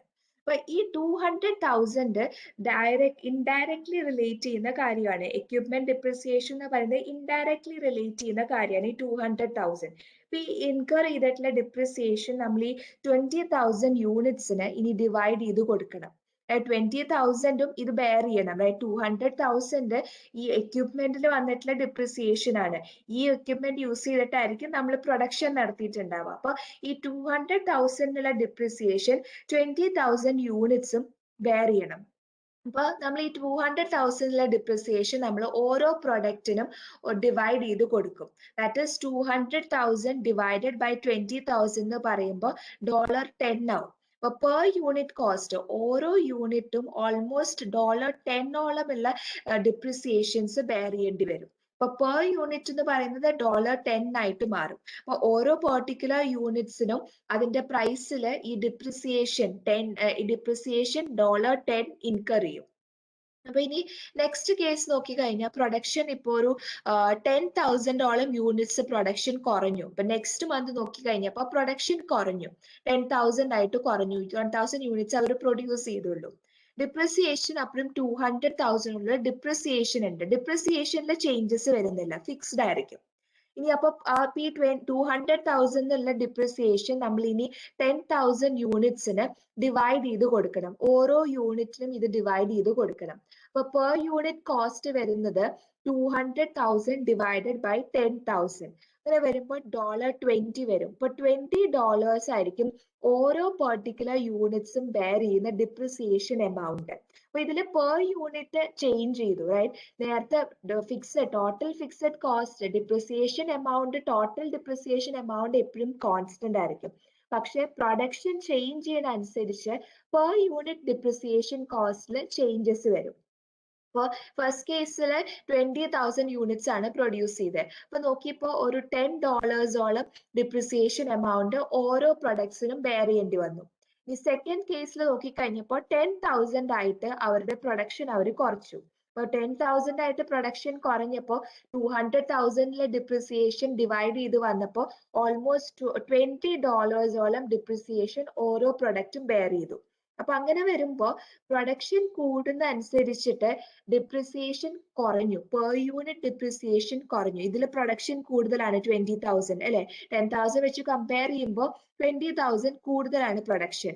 അങ്ങനെ നോക്കിക്കഴിഞ്ഞപ്പോൾ പെർ യൂണിറ്റിന്റെ ഡിപ്രിസിയേഷൻ കോസ്റ്റും കുറഞ്ഞു. ഇതിൽ 10,000 പ്രൊഡ്യൂസ് ചെയ്ത സമയത്ത് $20,000 ആയിരുന്നു പെർ യൂണിറ്റ് ഡിപ്രിസിയേഷൻ കോസ്റ്റ് വന്നത്. ഇതില് 20,000 യൂണിറ്റ്സ് പ്രൊഡ്യൂസ് ചെയ്തപ്പോൾ 10,000 ആണ് പെർ യൂണിറ്റ് ഡിപ്രിസിയേഷൻ കോസ്റ്റ് വരുന്നത്. അപ്പോൾ ടോട്ടൽ പ്രൊഡക്ഷൻ ചേഞ്ച് ചെയ്യുമ്പോൾ പെർ യൂണിറ്റ് കോസ്റ്റ്, ഫിക്സഡ് മാനുഫാക്ചറിന്റെ പെർ യൂണിറ്റ് കോസ്റ്റിൽ ചേഞ്ചസ് വരും. ഇനി മനസ്സിലായോ? ഇനി ബഡ്ജറ്റ് ചെയ്യുമ്പോൾ ഈ മാനുഫാക്ചറിങ് ഓവർഹെഡ് നമ്മൾ ബഡ്ജറ്റ് ചെയ്യുമ്പോൾ എപ്പോഴും ടോട്ടൽ കോസ്റ്റിലായിരിക്കും നമ്മൾ ബഡ്ജറ്റ് ചെയ്യുന്നത്. കാരണം ടോട്ടൽ കോസ്റ്റ് കോൺസ്റ്റന്റ് ആണ്. വേരിയബിൾ കോസ്റ്റിലാണെങ്കിൽ നമ്മൾ നോക്കേണ്ടത് പെർ യൂണിറ്റിലായിരിക്കും നമ്മൾ വേരിയബിൾ കോസ്റ്റ് ബഡ്ജറ്റ് ചെയ്യുന്നത്.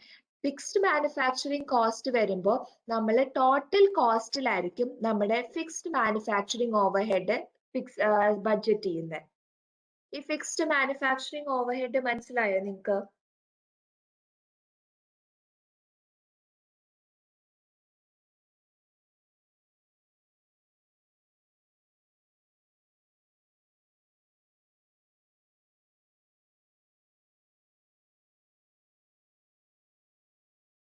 ഓക്കെ, ഇപ്പൊ രണ്ട് കാര്യങ്ങളാണ് മെയിൻലി മാനുഫാക്ചറിങ് ഓവർഹെഡിലുള്ളത്. വേരിയബിൾ മാനുഫാക്ചറിങ് ഓവർഹെഡും ഫിക്സ്ഡ് മാനുഫാക്ചറിങ് ഓവർഹെഡും. അപ്പൊ ഇത് രണ്ടും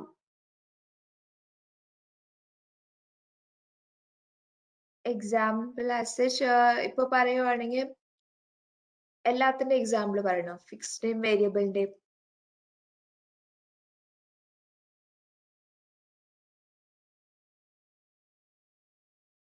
ഓക്കെ, ഫിക്സ്ഡ് ഞാൻ നാളെ പറഞ്ഞു തന്നാൽ മതി. ബിക്കോസ് ഇപ്പൊ ഈ എക്സാമ്പിൾ ടൈപ്പ് ചെയ്തെടുക്കാൻ എനിക്ക് പറ്റില്ലല്ലോ. ഞാൻ പറയുമ്പോൾ ചിലപ്പോൾ ക്ലിയർ ആയിന്ന് വരില്ല. നിങ്ങൾക്ക് കുറച്ചും കൂടെ സ്ലൈഡിൽ കാണിച്ചു തരുമ്പോഴേക്കും കുറച്ചും കൂടെ ക്ലിയർ ആയിട്ട് വരാം. ഫിക്സ്ഡ് മാനുഫാക്ചറിംഗ് ഓവർഹെഡ് ഞാൻ നാളെ എക്സാമ്പിൾ ഒരെണ്ണം കൂടെ പറഞ്ഞു തരാം. വേറെ ഡൗട്ട് ഉണ്ടോ ആർക്കെങ്കിലും? മാം പ്രീവിയസ് സ്ലൈഡ് ഒന്ന് കാണിക്കാമോ?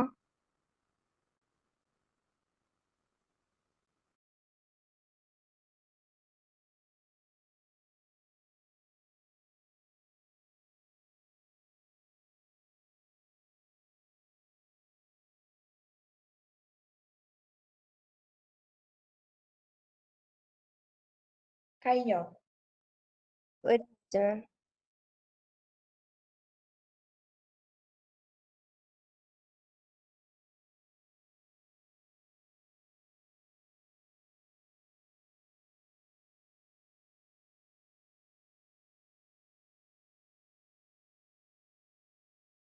മാം ഓക്കെ, ഒരു 5 minutes റെസ്റ്റ് എടുത്തോ. അത് കഴിഞ്ഞിട്ട് ക്ലാസ് കണ്ടിന്യൂ ചെയ്യാം.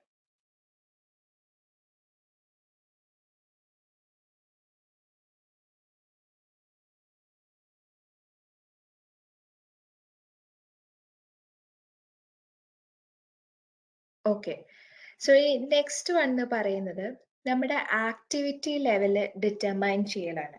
ആക്ടിവിറ്റി ലെവൽ എന്ന് പറയുന്നത് നമ്മുടെ പ്രൊഡക്ഷൻ ഔട്ട്പുട്ട് എത്രയാണ്. നമ്മുടെ ആക്ടിവിറ്റി ലെവൽ എന്ന് പറയുന്നത് നമ്മൾ എത്ര യൂണിറ്റ്സ് ഓഫ് ഔട്ട്പുട്ട്, എത്ര യൂണിറ്റ്സ് ആണ് നമ്മൾ പ്രൊഡക്ഷൻ ചെയ്യുന്നത്. അതാണ് നമ്മുടെ ആക്ടിവിറ്റി ലെവൽ, അല്ലെങ്കിൽ നമ്മൾ പറയുന്ന പ്രൊഡക്ഷൻ ലെവൽ എന്ന് പറയുന്നത്. ഇപ്പൊ ആക്ടിവിറ്റി ലെവൽസ് ഡിറ്റർമൈൻ ചെയ്യുന്നത് ഓരോ കമ്പനീസും പല രീതിയിലായിരിക്കും. ഈ activity level determinations overhead application rate, ഞാൻ നേരത്തെ കാണിച്ച ആ ഫോർമുലയ്ക്ക് നമ്മൾ യൂസ് ചെയ്യുന്നതാണ് ഈ ആക്ടിവിറ്റി ലെവൽ ഡിറ്റർമിനേഷൻസ്. ഇത് ഡീറ്റെയിൽ ആയിട്ട് നിങ്ങൾക്ക് പഠിക്കാനുണ്ട്, ജസ്റ്റ് മെൻഷൻ ചെയ്യുന്നുള്ളൂ. ഇപ്പോഴും കുറെ പഠിക്കാനുണ്ട് ഇതായിട്ട്. ഈ 4 ടോപ്പിക്സ് നിങ്ങൾക്ക് കൂടുതൽ പഠിക്കാനുള്ള ടോപ്പിക്സ് ആണ്. ഇതിന്റെ പ്രോബ്ലം ബേസ്ഡ് ക്വസ്റ്റ്യൻസ് ഒക്കെ ഉണ്ട് ഇതില്. ഇപ്പൊ ഈ ടോപ്പിക്കിൽ നിങ്ങൾക്ക് ജസ്റ്റ് തിയറി മാത്രമേ പഠിക്കാനുള്ളൂ. അപ്പോൾ ആക്ടിവിറ്റി ലെവൽ എന്ന് പറയുന്നത് is A measure of output that can be expressed in the units of productions. നമ്മുടെ പ്രൊഡക്ഷൻസ് നമ്മൾ എക്സ്പ്രസ് ചെയ്യുന്നത് ആക്ടിവിറ്റി ലെവൽ എന്നാ പറയുന്നത്. നമ്മുടെ എത്ര യൂണിറ്റ്സ് ആണ് നമ്മൾ പ്രൊഡ്യൂസ് ചെയ്യണത് അതിനെ പറയുന്നതാണ് നമ്മുടെ ആക്ടിവിറ്റി ലെവൽ അല്ലെങ്കിൽ ലെവൽ ഓഫ് ആക്ടിവിറ്റി എന്ന് പറയുന്നത്. ഈ ആക്ടിവിറ്റി ലെവൽസ് കമ്പനീസ് ഡിറ്റർമൈൻ ചെയ്യുന്നത് മെയിൻലി 4 കോൺസെപ്റ്റ്സിനെ ബേസ് ചെയ്തിട്ടാണ് നമ്മുടെ ആക്ടിവിറ്റി ലെവൽ നമ്മൾ ഡെവലപ്പ് ചെയ്യുന്നത്. അല്ലെങ്കിൽ നമ്മൾ എത്ര യൂണിറ്റ്സ് ഓഫ് ഔട്ട്പുട്ട് പ്രൊഡ്യൂസ് ചെയ്യുന്ന ഡിസൈഡ് ചെയ്യുന്ന 4 ബേസിക് കോൺസെപ്റ്റ്സ് വെച്ചിട്ടാണ്. അപ്പൊ ഫസ്റ്റ് കോൺസെപ്റ്റ് എന്ന് പറയുന്നത് തിയോററ്റിക്കൽ അല്ലെങ്കിൽ ഐഡിയൽ കോൺസെപ്റ്റ് ആണ്. അപ്പൊ തിയോററ്റിക്കൽ അല്ലെങ്കിൽ ഐഡിയൽ കോൺസെപ്റ്റിന്റെ ബേസ് എന്ന് പറയുന്നത് ഇതിൽ അവർ പറയുന്നത് കമ്പനീസ് എഫിഷ്യന്റ് ആയിട്ടായിരിക്കും അവരുടെ പ്രൊഡക്ഷൻ പ്രോസസ്സ് അല്ലെങ്കിൽ ആക്ടിവിറ്റീസ് നടത്തുന്നതെന്നാണ് ഇതിൽ പറയുന്നത്. എഫിഷ്യന്റ് ആസ് ഒരു പ്രൊഡക്ഷനിൽ ഒരു സ്റ്റോപ്പേജ് വരുന്നില്ല, ഒരു ഹോളിഡേ ഇൻകർ ചെയ്യുന്നില്ല, ഫുൾ ടൈം പ്രൊഡക്ഷൻസ് നടക്കുന്നുണ്ട്. വേറെ ഇപ്പൊ ചില കേസസ് പറയുകയാണെങ്കിൽ ഇപ്പൊ മെഷീനറിക്ക് എന്തെങ്കിലും പ്രോബ്ലം വന്നു കഴിഞ്ഞാൽ ചില കേസിൽ കമ്പനീസിനെ ഷട്ട് ഡൗൺ ചെയ്യേണ്ടി വരും അല്ലെ, ചിലപ്പോൾ കുറച്ച് സമയത്തേക്ക് നിർത്തി വെക്കേണ്ടി വരും അവരുടെ പ്രൊഡക്ഷൻ. പക്ഷെ തിയോററ്റിക്കൽ കോൺസെപ്റ്റ്സ് വെച്ച് പറയുന്നത് ഇങ്ങനത്തെ ഒരു പ്രോബ്ലം പ്രൊഡക്ഷൻ ഇൻകർ ചെയ്യുന്നില്ല. പ്രോപ്പർ ആയിട്ട് നല്ല എഫിഷ്യന്റ് ആയിട്ടാണ് അവരുടെ പ്രൊഡക്ഷൻ പോകുന്നത്. അപ്പൊ അങ്ങനെ പ്രോപ്പർ ആയിട്ട് എഫിഷ്യന്റ് ആയിട്ടാണ് ഓപ്പറേഷൻസ് നടക്കുന്നത്. അതിന്റെ ബേസിസിലായിരിക്കും ഇത് കൺസിഡർ ചെയ്തിട്ടായിരിക്കും അവരുടെ പ്രൊഡക്ഷൻ ലെവൽ സെറ്റപ്പ് ചെയ്യുന്നത്. ഒരു നല്ല എഫിഷ്യന്റ് ആയിട്ട് പോകുന്ന കമ്പനിയാണ്. ഈ തിയററ്റിക്കലിന്റെ ബേസിസ് വെച്ച് നോക്കിക്കഴിഞ്ഞാൽ വേറെ ഹോളിഡേയ്സ് ഒന്നുമില്ല, എപ്പോഴും 24 hours വർക്കിംഗ് കമ്പനിയാണ്. പ്രൊഡക്ഷനിൽ വേറെ ഡിഫക്ട്സ് ഒന്നും വരുന്നില്ല, ആക്ടിവിറ്റീസ് പെർഫെക്റ്റ് ആയിട്ട് പോകുന്നു, സ്റ്റോപ്പേജ് ഒന്നും ഉണ്ടാവുന്നില്ല. അങ്ങനത്തെ ഒരു ഡൗൺ ടൈം അങ്ങനത്തെ ഒരു പ്രശ്നങ്ങളും ഉണ്ടാവാത്ത പ്രൊഡക്ഷൻ ആയിട്ട് പോവുകയാണെങ്കിൽ മേ ബി അവർ സെറ്റപ്പ് ചെയ്യും ഒരു 1 മില്യണോളം പ്രൊഡക്ഷൻ ലെവലിൽ എന്ന് പറഞ്ഞ ഒരു 1 മില്യണോളം യൂണിറ്റ്സ് പ്രൊഡ്യൂസ് ചെയ്യാമെന്ന് പറഞ്ഞ് സെറ്റപ്പ് ചെയ്യും. അപ്പൊ ഈ തിയോററ്റിക്കൽ കോൺസെപ്റ്റ് എന്ന് പറയുന്നത് ശരിക്കും പറഞ്ഞു കഴിഞ്ഞാൽ നമ്മൾ നോക്കിക്കഴിഞ്ഞാൽ പ്രൊഡക്ഷനിൽ എപ്പോഴും എന്തെങ്കിലുമൊക്കെ പ്രോബ്ലം ഇൻകർ ചെയ്യാനുള്ള ചാൻസസ് ഉണ്ട്. തിയോററ്റിക്കൽ അല്ലെങ്കിൽ ഐഡിയൽ കോൺസെപ്റ്റ് പ്രാക്ടിക്കൽ യൂസിന് ആപ്ലിക്കബിൾ ആയിട്ടുള്ള ഒരു കാര്യമല്ല. കാരണം എപ്പോഴും എല്ലാ പ്രൊഡക്ഷനും എഫിഷ്യന്റ് ആയിട്ട് പോവില്ല അല്ലെ, എപ്പോഴും എന്തെങ്കിലുമൊക്കെ പ്രോബ്ലംസ് വരും പ്രൊഡക്ഷന്. മെഷീനറിക്ക് എന്തെങ്കിലും വരും, അല്ലെങ്കിൽ ചിലപ്പോൾ ഏതെങ്കിലും എംപ്ലോയി ആബ്സെന്റ് ആവും, അല്ലെങ്കിൽ ഏതെങ്കിലും എംപ്ലോയി എക്സ്ട്രാ ലീവ് എടുക്കും. അപ്പൊ പിന്നെ അല്ലെങ്കിൽ എന്തെങ്കിലും ഡിഫക്ട്സ് ഒക്കെ അറിയാനുള്ള ചാൻസസ് ഉണ്ട്. എപ്പോഴും പ്രൊഡക്ഷനിൽ എന്തെങ്കിലുമൊക്കെ പ്രോബ്ലം ഇൻകർ ചെയ്യാനുള്ള ചാൻസസ് കൂടുതലാണ്. അപ്പൊ ഈ തിയോററ്റിക്കൽ ഐഡിയൽ കോൺസെപ്റ്റ്സ് ആക്ച്വലി പ്രാക്ടിക്കൽ യൂസിനെ പറ്റിയ ഒരു കാര്യമല്ല, ജസ്റ്റ് ഒരു തിയറി മാത്രമായിട്ട് നിൽക്കുന്ന ഒരു കാര്യമാണ്.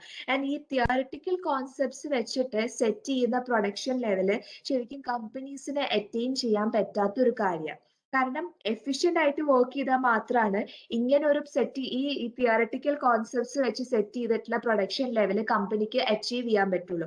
വളരെ എഫിഷ്യന്റ് ആയിട്ട് വേണം അവർ പ്രൊഡക്ഷൻ ചെയ്യാനായിട്ട്. അങ്ങനെ കമ്പനീസിന് ചെയ്യാൻ പറ്റില്ല, ബിക്കോസ് എപ്പോഴും എന്തെങ്കിലുമൊക്കെ പ്രോബ്ലംസ് കമ്പനീസിന് ഉണ്ടാവാനുള്ള ചാൻസസ് ഉണ്ട്.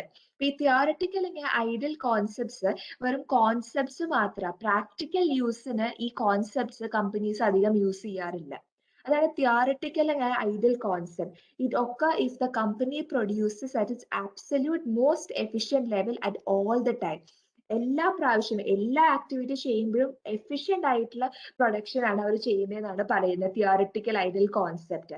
ഇത് പ്രാക്ടിക്കൽ യൂസിന് അച്ചീവബിൾ ആയിട്ടുള്ള ഒരു കാര്യമല്ല, പ്രാക്ടിക്കൽ യൂസ് ചെയ്യാത്ത ഒരു കാര്യമാണ് തിയോററ്റിക്കൽ കോൺസെപ്റ്റ്സ് എന്ന് പറയുന്നത്. ഇനി പ്രാക്ടിക്കൽ കപ്പാസിറ്റി എന്ന് പറയുന്നത് തിയോററ്റിക്കൽ കോൺസെപ്റ്റ്സ് പോലെ റിലേറ്റഡ് ആയിട്ടുള്ള ഒരു കാര്യമാണ്. പക്ഷെ ഇതിൽ ഒരു കാര്യം ഡിഫറൻസ് ഉള്ളതെന്ന് പറഞ്ഞാൽ ഇതില് അവർ പറയുന്ന എംപ്ലോയീസ് ചിലപ്പോ ഐഡിയൽ ടൈം ലൈക്ക് അവർ റെസ്റ്റ് എടുക്കാനുള്ള ചാൻസസ് ഉണ്ട്, അല്ലെങ്കിൽ ലീവ് എടുക്കാനുള്ള ചാൻസസ് ഉണ്ട്. അങ്ങനെ ഒരു ഫാക്ടർ ഉണ്ടാവാൻ ചാൻസ് ഉണ്ടെന്നാണ് പറയുന്നത്. അത് അവർ കൺസിഡർ ചെയ്യുന്നുണ്ട്. അതുപോലെ തന്നെ ചില കേസസിൽ ഇപ്പൊ മെഷീനറിക്ക് എന്തെങ്കിലും പറ്റിക്കഴിഞ്ഞാൽ ഡൗൺ ടൈം ഉണ്ടാവാനുള്ള ചാൻസസ് ഉണ്ട്. കമ്പനി ചിലപ്പോൾ 1-2 ദിവസത്തേക്ക് ഷട്ട് ഡൗൺ ചെയ്യാനുള്ള ചാൻസസ് ഉണ്ട്. അങ്ങനെ ഒരു ഫാക്ടറും ഇവർ തിയോററ്റിക്കൽ കപ്പാസിറ്റിയിൽ കൺസിഡർ ചെയ്യുന്നുണ്ട്. അപ്പൊ തിയോററ്റിക്കൽ കപ്പാസിറ്റിയിൽ ആസ് സച്ച് അവർ നോക്കിക്കഴിഞ്ഞാൽ പ്രാക്ടിക്കൽ പ്രാക്ടിക്കൽ കപ്പാസിറ്റി നോക്കിക്കഴിഞ്ഞാൽ തിയോറിറ്റിക്കലിന്റെ പോലെ തന്നെയാണ് ഉള്ളത്. പക്ഷെ 2 എക്സെപ്ഷൻസ് അവർ കൊടുക്കുന്നുണ്ട്. എംപ്ലോയീസ് ലീവ് എടുക്കാനുള്ള ചാൻസസ് അല്ലെങ്കിൽ അവർക്ക് ഐഡിയൽ ടൈം ആവശ്യം റിക്വയർമെന്റ് ചെയ്യാനുള്ള ചാൻസസ് ഉണ്ട്. അതുപോലെ തന്നെ പ്രൊഡക്ഷൻ എന്തെങ്കിലും ഡൗൺ ടൈം അല്ലെങ്കിൽ പ്രൊഡക്ഷന് എന്തെങ്കിലുമൊക്കെ പ്രശ്നം വന്ന് പ്രൊഡക്ഷൻ ഷട്ട് ഡൗൺ ചെയ്യാനുള്ള ചാൻസസ് ഉണ്ടെന്നാണ് പ്രാക്ടിക്കൽ കപ്പാസിറ്റി വെച്ച് അവർ പറയുന്നത്.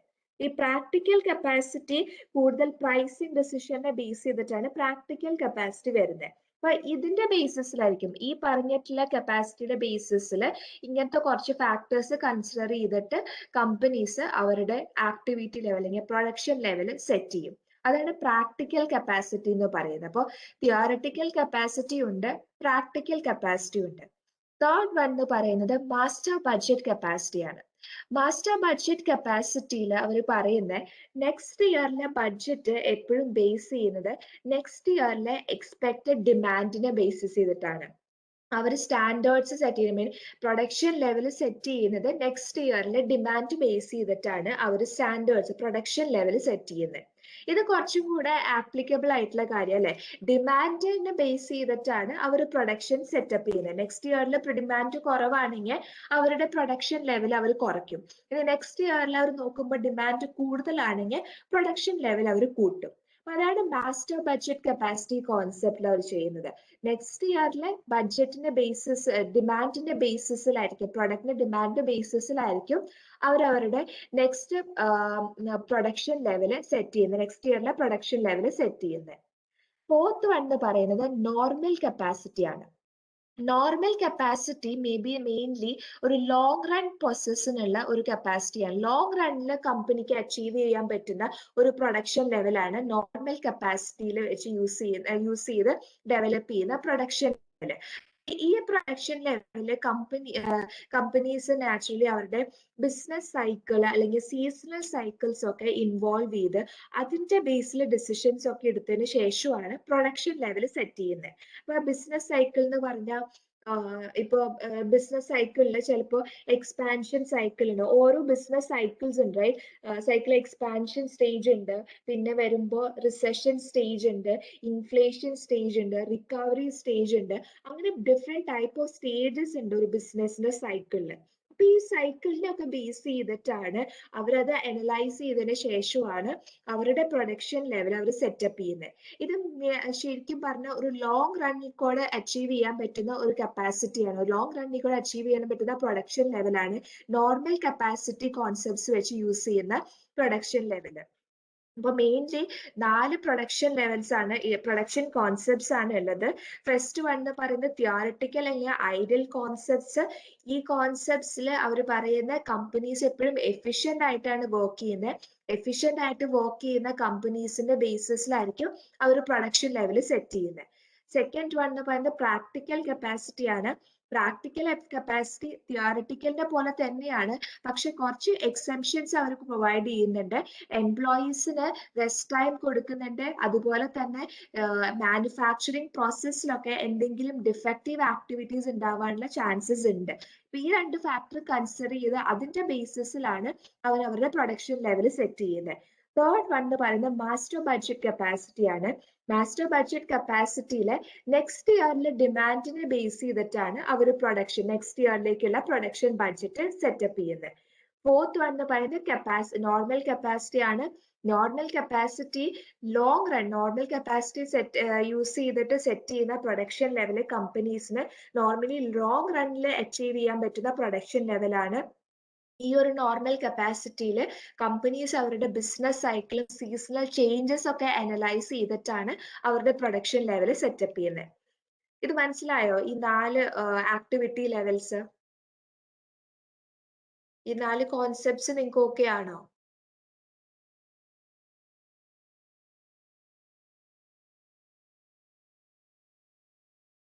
ഓക്കെ. തിയോറിറ്റിക്കൽ കോൺസെപ്റ്റ്സിൽ അവർ പറയുന്നത് കമ്പനി എപ്പോഴും എഫിഷ്യന്റ് ആയിട്ടായിരിക്കും പെർഫോം ചെയ്യുന്നത്. തിയറട്ടിക്കൽ കോൺസെപ്റ്റ്സ് വെച്ചിട്ട് കമ്പനിയുടെ മാനുഫാക്ചറിങ് പ്രോസസ്സ് എഫിഷ്യന്റ് ആയിരിക്കും, വേറെ ഡിഫക്ട്സ് ഒന്നും ഉണ്ടാവില്ല, അത് ഫുൾ ടൈം വർക്ക് ചെയ്യും. അറ്റ് ദ സെയിം ടൈം ഇപ്പോൾ എംപ്ലോയീസിന് വേറെ ഐഡിൽ ടൈം ഇല്ല, എംപ്ലോയീസിന് ലീവ് എടുക്കാനുള്ള ചാൻസസ് ഇല്ല. അതുപോലെ തന്നെ മാനുഫാക്ചറിങ് പ്രോസസ്സ് എപ്പോഴും പെർഫെക്റ്റ് ആയിട്ടായിരിക്കും പോകുന്നത്, വേറെ ഡിഫക്റ്റ് ഉണ്ടാവാനുള്ള ചാൻസസ് ഇല്ല, മെഷീനറിയിൽ സ്റ്റോപ്പേജ് ഉണ്ടാവില്ല. ഇപ്പൊ മെഷീനറിയിൽ വേറെ പ്രശ്നങ്ങളൊന്നുമില്ല, എപ്പോഴും പ്രോപ്പർ ആയിട്ട് പോകുന്ന, എല്ലാ സമയം സ്റ്റാർട്ട് ചെയ്ത് എൻഡ് ചെയ്ത് ആ ഒരു ഇയർ സ്റ്റാർട്ട് ചെയ്ത് അത് എൻഡ് ചെയ്യുന്നവരെ പ്രൊഡക്ഷൻ പ്രോസസ് എപ്പോഴും എഫിഷ്യന്റ് ആയിരിക്കും എന്നാ പറയുന്നത്. അപ്പൊ അതിന്റെ ബേസിസിൽ ആണ് അവർ പ്രൊഡക്ഷൻ ലെവല് സെറ്റപ്പ് ചെയ്യുന്നത്. ഇപ്പൊ ചിലപ്പോൾ നോക്കിക്കഴിഞ്ഞാൽ മേ ബി ഇവർ പറയുമ്പോൾ എഫിഷ്യന്റ് ആയിട്ട് പോകുന്ന കമ്പനിക്ക് ഈ തിയറട്ടിക്കൽ ബേസിസ് വെച്ച് സെറ്റപ്പ് ചെയ്യുമ്പോൾ അവർക്ക് ഒരു 2 മില്യണോളം പ്രൊഡക്ഷൻ ഒരു ഇയറിൽ കിട്ടും എന്നുള്ള രീതിയിലായിരിക്കും വരുന്നത്. കാരണം അവർ എഫിഷ്യന്റ് ആയിട്ട് പോകുന്നത്, വേറെ ഒരു ലൈക്ക് ഇടയ്ക്ക് അവരുടെ ഓപ്പറേഷൻ നിന്ന് പോകാനുള്ള ചാൻസസ് ഒന്നുമില്ല. അപ്പൊ അങ്ങനെ വരുമ്പോൾ അവർക്ക് ഒരു 2 മില്യണോളം ഉള്ള പ്രൊഡക്ഷൻ അവർക്ക് ചെയ്യാൻ പറ്റും.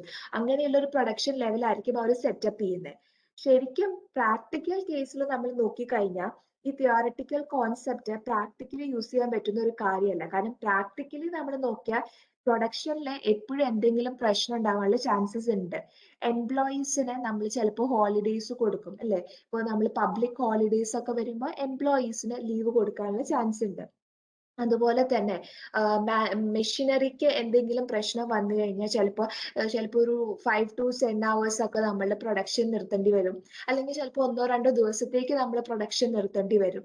അപ്പൊ അങ്ങനെ നമ്മുടെ പ്രൊഡക്ഷൻ പ്രോസസ്സിൽ എപ്പോഴും എന്തെങ്കിലുമൊക്കെ പ്രോബ്ലം ഉണ്ടാവാനുള്ള ചാൻസസ് ഉണ്ട്. അപ്പൊ പ്രാക്ടിക്കൽ യൂസിൽ നമ്മൾ നോക്കിക്കഴിഞ്ഞാൽ ഈ തിയോറിറ്റിക്കൽ കോൺസെപ്റ്റ്സ് വെച്ച് നമ്മൾ സെറ്റ് ചെയ്യുന്ന പ്രൊഡക്ഷൻ ലെവൽ നമുക്ക് അറ്റൈൻ ചെയ്യാൻ പറ്റില്ല. ഇപ്പൊ ഒരു 2 മില്യൺ എന്ന് പറഞ്ഞ് നമ്മൾ സെറ്റ് ചെയ്തിട്ടുള്ള പ്രൊഡക്ഷൻ ലെവല് നമുക്ക് അച്ചീവ് ചെയ്യാൻ പാടായിരിക്കും. കാരണം പ്രാക്ടിക്കലി നോക്കിയാൽ എപ്പോഴും ചാൻസസ് ഉണ്ട്, പ്രൊഡക്ഷൻ നിന്ന് പോകാനുള്ള ചാൻസസ് ഉണ്ട്, അതിന്റെ ആക്ടിവിറ്റീസിനെ എഫക്റ്റ് ഉണ്ടാവാനുള്ള അതിന്റെ ആക്ടിവിറ്റീനെ എഫക്ട് ചെയ്യുന്ന എന്തെങ്കിലുമൊക്കെ കാര്യങ്ങൾ ഉണ്ടാവാനുള്ള ചാൻസസ് കൂടുതലാണ്. അപ്പൊ ശരിക്കും 2 മില്യൺ സെറ്റ് ചെയ്ത് ശരിക്കും നമ്മൾ നോക്കിക്കഴിഞ്ഞാൽ ചിലപ്പോൾ നമുക്ക് 1 മില്യൺ അറ്റൈൻ ചെയ്യാൻ പറ്റുള്ളൂ.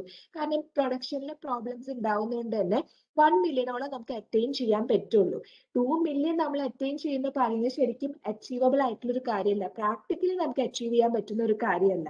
ഇത് ശരിക്കും ഒരു തിയറി ആയിട്ട് മാത്രം നിൽക്കുന്ന കാര്യം. പ്രാക്ടിക്കൽ യൂസിന് നമ്മൾ തിയോറിറ്റിക്കൽ കോൺസെപ്റ്റ്സ് അധികം യൂസ് ചെയ്യാറില്ല. ഓക്കെ ആണോ ഇത്? യെസ്. സെക്കൻഡ് വൺ എന്ന് പറയുന്നത് പ്രാക്ടിക്കൽ കപ്പാസിറ്റി ആണ്. ഇപ്പൊ പ്രാക്ടിക്കൽ കപ്പാസിറ്റിയിൽ തിയോറിറ്റിക്കൽ തന്നെ പോലെ തന്നെയുള്ള ഒരു കാര്യമാണ് പ്രാക്ടിക്കൽ കപ്പാസിറ്റി. തിയോറിറ്റിക്കൽ കോൺസെപ്റ്റ്സ് അതേ കാര്യം തന്നെ അവർ ഇൻക്ലൂഡ് ചെയ്യുന്നുണ്ട്. ലൈക്ക് പ്രൊഡക്ഷൻ എപ്പോഴും എഫിഷ്യന്റ് ആയിട്ട് പോകും എന്ന് തന്നെ പറയുന്നുണ്ട്. പക്ഷെ അതിൽ അവർ 2-3 എക്സെപ്ഷൻസ് അവർ കൊടുക്കുന്നുണ്ട്. പ്രൊഡക്ഷൻ എഫിഷ്യന്റ് ആയിട്ട് പോവാം, പക്ഷെ ചില കേസസിൽ ചിലപ്പോൾ എംപ്ലോയീസിന് ഹോളിഡേ കൊടുക്കേണ്ടി വരും. അതുപോലെ തന്നെ ഡൗൺ ടൈം ഉണ്ടാവും. ആസ് ഇൻ മാനുഫാക്ചറിങ് ഡിഫക്ട്സ് ഒക്കെ വന്നു കഴിഞ്ഞാൽ ചിലപ്പോൾ ഷട്ട് ഡൗൺസ് ഉണ്ടാവാനുള്ള ചാൻസസ് ഉണ്ട്. അപ്പൊ അങ്ങനെ ഒരു എക്സെപ്ഷൻസ്, 2 എക്സെപ്ഷൻസ് അവർ പ്രൊവൈഡ് ചെയ്യുന്നുണ്ട്. തിയോറിറ്റിക്കൽ കോൺസെപ്റ്റ് തന്നെയാണ് അവർ ഫോളോ ചെയ്യുന്നത്, പക്ഷെ 2 എക്സെപ്ഷൻസും കൂടെ പ്രൊവൈഡ് ചെയ്തിട്ടാണ് പ്രാക്ടിക്കൽ കപ്പാസിറ്റിയിൽ അവർ പ്രൊഡക്ഷൻ ലെവൽ സെറ്റപ്പ് ചെയ്യുന്നത്. ഇത് കുറച്ചും കൂടെ റിയലിസ്റ്റിക് ആണ് പ്രാക്ടിക്കൽ ലെവൽ കപ്പാസിറ്റി. കാരണം അവർ പറയുന്ന എംപ്ലോയീസ് ലീവ് എടുക്കാം, അതുപോലെ പ്രൊഡക്ഷനിൽ സ്റ്റോപ്പേജ് ഉണ്ടാവാനൊക്കെ ചാൻസസ് ഉണ്ട്. അപ്പൊ കുറച്ചും കൂടെ പ്രാക്ടിക്കൽ ആയിട്ടുള്ള രീതിയിലാണ് പ്രാക്ടിക്കൽ കപ്പാസിറ്റിയുടെ കോൺസെപ്റ്റ്സ് പോകുന്നത്. ഇനി ഏറ്റവും എഫിഷ്യന്റ് ആയിട്ട് മെയിൻലി കമ്പനീസ് യൂസ് ചെയ്യുന്ന മാസ്റ്റർ ബഡ്ജറ്റ് കപ്പാസിറ്റി ആണ്. കാരണം മാസ്റ്റർ ബഡ്ജറ്റ് കപ്പാസിറ്റിയിൽ അവർ പ്രൊഡക്ഷൻ ലെവൽ ഡിറ്റർമൈൻ ചെയ്യുന്ന പ്രൊഡക്റ്റിന്റെ ഡിമാൻഡിനെ ബേസ് ചെയ്തിട്ടാണ്. നെക്സ്റ്റ് ഇയറിൽ പ്രൊഡക്റ്റ് എത്ര ഡിമാൻഡ് ഉണ്ടോ അതിനെ ബേസ് ചെയ്തിട്ടാണ് അവർ പ്രൊഡക്ഷൻ ലെവൽ സെറ്റപ്പ് ചെയ്യുന്നത്. അപ്പൊ usually companies master budget capacity concepts ആണ് യൂസ് ചെയ്യുന്നത്. ഓക്കെ ആണോ ഈ ആക്ടിവിറ്റി ലെവല്?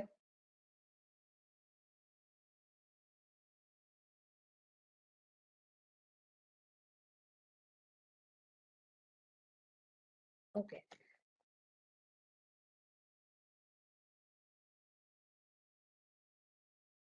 നെക്സ്റ്റ് ക്വസ്റ്റ്യൻ ആണ്.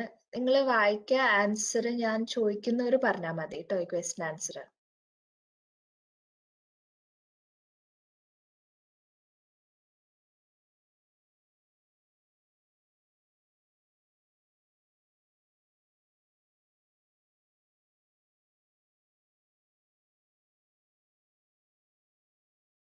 ഓക്കെ, ഇതില് ഓപ്ഷൻ സി ആണ് ആൻസർ. ഇതിൽ ഡയറക്റ്റ് ലേബറിനെ എഫക്ട് ചെയ്യുന്ന ഫാക്ടർ ഏതാണെന്ന് ചോദിച്ചേക്കുന്നത്. ഫസ്റ്റ് വന്ന് പറയുന്നത് സപ്ലൈ ചെയിൻ കോസ്റ്റ് ആണ്. സപ്ലൈ ചെയിൻ കോസ്റ്റ് ഡയറക്റ്റ് ലേബറിനെ എഫക്ട് ചെയ്യുന്ന ഒരു ഫാക്ടർ അല്ല, അത് പ്രൊഡക്റ്റിനെ എഫക്ട് ചെയ്യുന്ന ഫാക്ടർ ആണ്. അതിൽ ഡയറക്റ്റ് ലേബറിനെ എഫക്ട് ചെയ്യുന്ന ഒരു ഫാക്ടർ അല്ല. അപ്പോൾ option A is a wrong answer. പിന്നെ വരുന്നത് ഓപ്ഷൻ ബിയില് product quality. Product quality effect ചെയ്യുന്നത് ഡയറക്റ്റ് മെറ്റീരിയലിനെയാണ്. ഇതിൽ ചോദിച്ചേക്കുന്ന ഡയറക്റ്റ് ലേബർ സ്റ്റാൻഡേർഡ് സെറ്റ് ചെയ്യാനായിട്ട് എഫക്ട് ചെയ്യുന്ന ഫാക്ടറാണ്.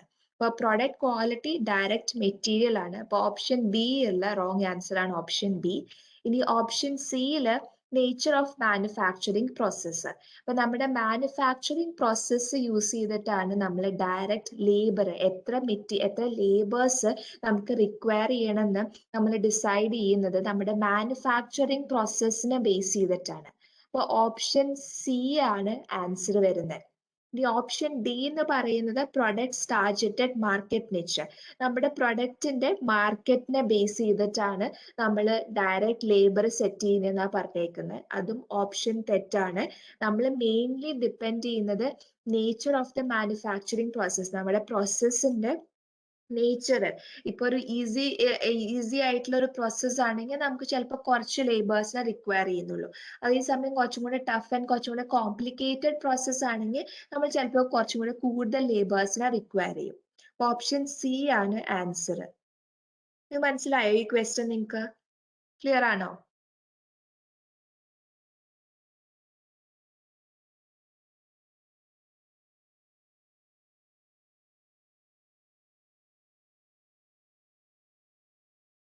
ഓപ്ഷൻ ബി എന്ന് പറയുന്ന പ്രൊഡക്റ്റ് ക്വാളിറ്റി ആണ്. പ്രൊഡക്റ്റ് ക്വാളിറ്റി റിലേറ്റ് ചെയ്യുന്നത് നമ്മുടെ ഡയറക്റ്റ് മെറ്റീരിയലാണ്.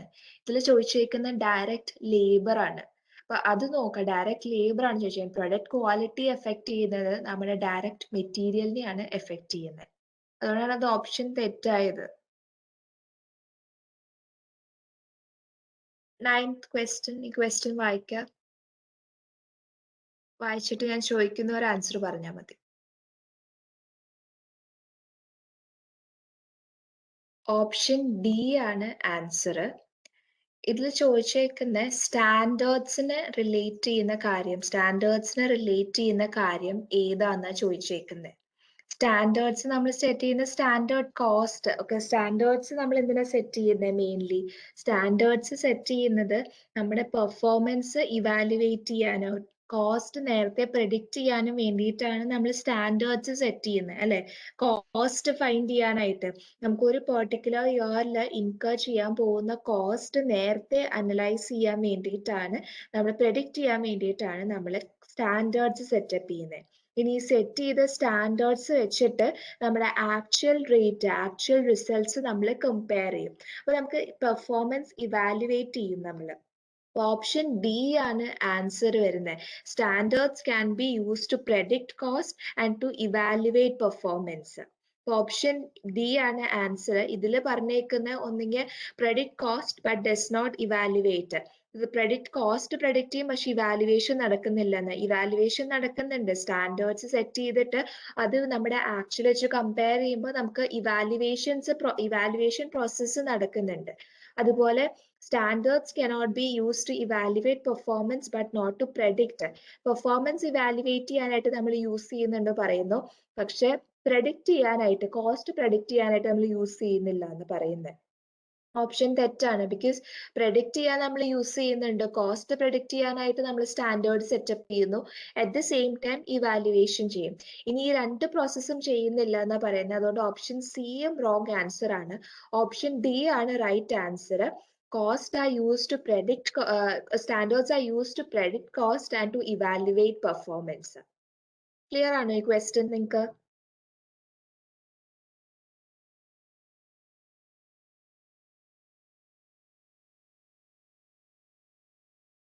Okay, next question നോക്കിയിട്ട് ആൻസർ പറ. ഞാൻ ചോദിക്കുന്ന ഒരു ആൻസർ പറഞ്ഞാൽ മതി. ഓക്കെ, ഓപ്ഷൻ എ ആണ് കറക്റ്റ് ആൻസർ. ഇതിൽ ചോദിച്ചേക്കുന്നത് which of the following statement concerning establishing standard is true. Standards establish ചെയ്യാനായിട്ട് റിലേറ്റ് ചെയ്യുന്ന ആൻസർ ഏതാണെന്ന് ചോദിച്ചേക്കുന്നത്. അപ്പോൾ ഓപ്ഷൻ എയില് historical data analysis involve analyzing the past performance data to determine the average time needed to perform the activity. അപ്പോൾ historical data analysis use ചെയ്തിട്ട് നമ്മൾ previous ഇയറിലെ performance data വെച്ചിട്ട് അപ്പോൾ ഒരു ആക്ടിവിറ്റി പെർഫോം ചെയ്യാനായിട്ട് നമുക്ക് എത്ര ടൈം റിക്വയർ ചെയ്യും അത് നമ്മൾ അനലൈസ് ചെയ്യുന്നത് ഹിസ്റ്റോറിക്കൽ ഡേറ്റ അനാലിസിസ് വഴിയാണെന്നാണ് പറഞ്ഞേക്കുന്നത്. ഈ ഓപ്ഷൻ ശരിയാണ്. നമ്മൾ ഹിസ്റ്റോറിക്കൽ ഡേറ്റ യൂസ് ചെയ്യുന്നത് നമ്മുടെ പാസ്റ്റ് പെർഫോമൻസ് ഡേറ്റ വെച്ചിട്ട് നമ്മുടെ കറന്റ് ഇയറിലെ പെർഫോമൻസ് അല്ലെങ്കിൽ നെക്സ്റ്റ് ഫ്യൂച്ചർ ഇയറിലെ പെർഫോമൻസ് അനലൈസ് ചെയ്യാൻ പറ്റും ഹിസ്റ്റോറിക്കൽ ഡേറ്റ യൂസ് ചെയ്തിട്ട്. അപ്പോൾ ഓപ്ഷൻ എ ആണ് റൈറ്റ് ആൻസർ. ഈ ബാക്കി ഓപ്ഷൻസ് ഓപ്ഷൻ ബിയിൽ പറയുന്നത് historical data analysis involve analysing the step in a process to determine the average time needed to perform the activity. Average time needed to perform the activity it involve. അപ്പോൾ historical data എന്ന് പറയുന്നത് ഓരോ പ്രോസസ്സിലുള്ള ഓരോ സ്റ്റെപ്സും analyse ചെയ്ത് നമുക്ക് എത്ര ടൈമിലാണ് ഒരു പെർട്ടിക്കുലർ ആക്ടിവിറ്റി പെർഫോം ചെയ്യാമെന്നാണ് നമ്മൾ അനലൈസ് ചെയ്യുന്നത്. ഹിസ്റ്റോറിക്കൽ ഡേറ്റ എന്ന് പറയുന്നത് മെയിൻലി പാസ്റ്റ് പെർഫോമൻസിനെ ബേസ് ചെയ്തിട്ടാണ്. ഇതിൽ ഹിസ്റ്റോറിക്കൽ ഡേറ്റ അനാലിസിസ് എന്ന് പറയുന്നത് ഓരോ സ്റ്റെപ്പും അനലൈസ് ചെയ്തിട്ടാണ് നമ്മുടെ ഫൈനൽ ആയിട്ടുള്ള നമ്മുടെ പെർഫോമൻസ് എത്ര ടൈം എടുക്കും എന്ന് നമ്മൾ അനലൈസ് ചെയ്യുന്നത്. ഓരോ സ്റ്റെപ്പും അനലൈസ് ചെയ്തതിന് ശേഷമാണ് നമ്മൾ ഡിസൈഡ് ചെയ്തെന്ന് പറഞ്ഞേക്കുന്നത്. ഇത് പറയുന്നത് ആക്ടിവിറ്റി അനാലിസിസ് ആണ്. ആക്ടിവിറ്റി അനാലിസിസിലാണ് നമ്മൾ ഓരോ സ്റ്റെപ്പും അനലൈസ് ചെയ്ത് നമ്മുടെ ആവറേജ് ടൈം അല്ലെങ്കിൽ എത്ര ടൈം ഒരു ആക്ടിവിറ്റി പെർഫോം ചെയ്യാൻ റിക്വയർ ചെയ്യുന്നത് നമ്മൾ അനലൈസ് ചെയ്യുന്നത് ആക്ടിവിറ്റി അനാലിസിസ് യൂസ് ചെയ്തിട്ടാണ്. അല്ലാതെ ഇത് ഹിസ്റ്റോറിക്കൽ is wrong answer. ഇനി ഓപ്ഷൻ സിയിൽ അവർ പറയുന്നത് historical data analysis uses techniques such as engineering analysis, time and motion studies to establish standards.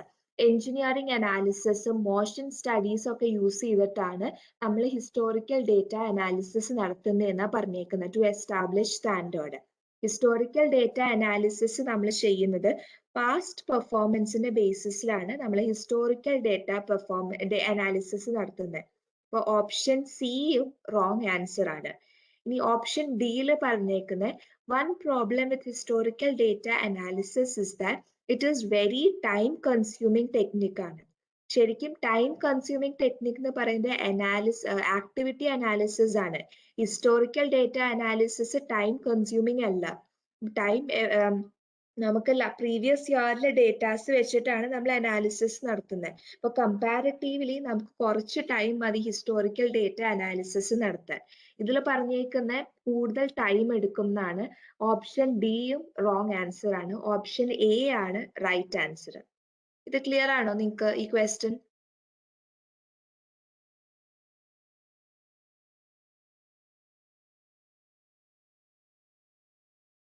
Okay,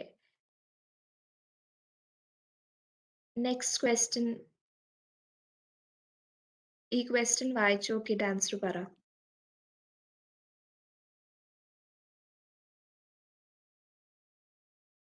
okay, option D ആണ് ആൻസർ.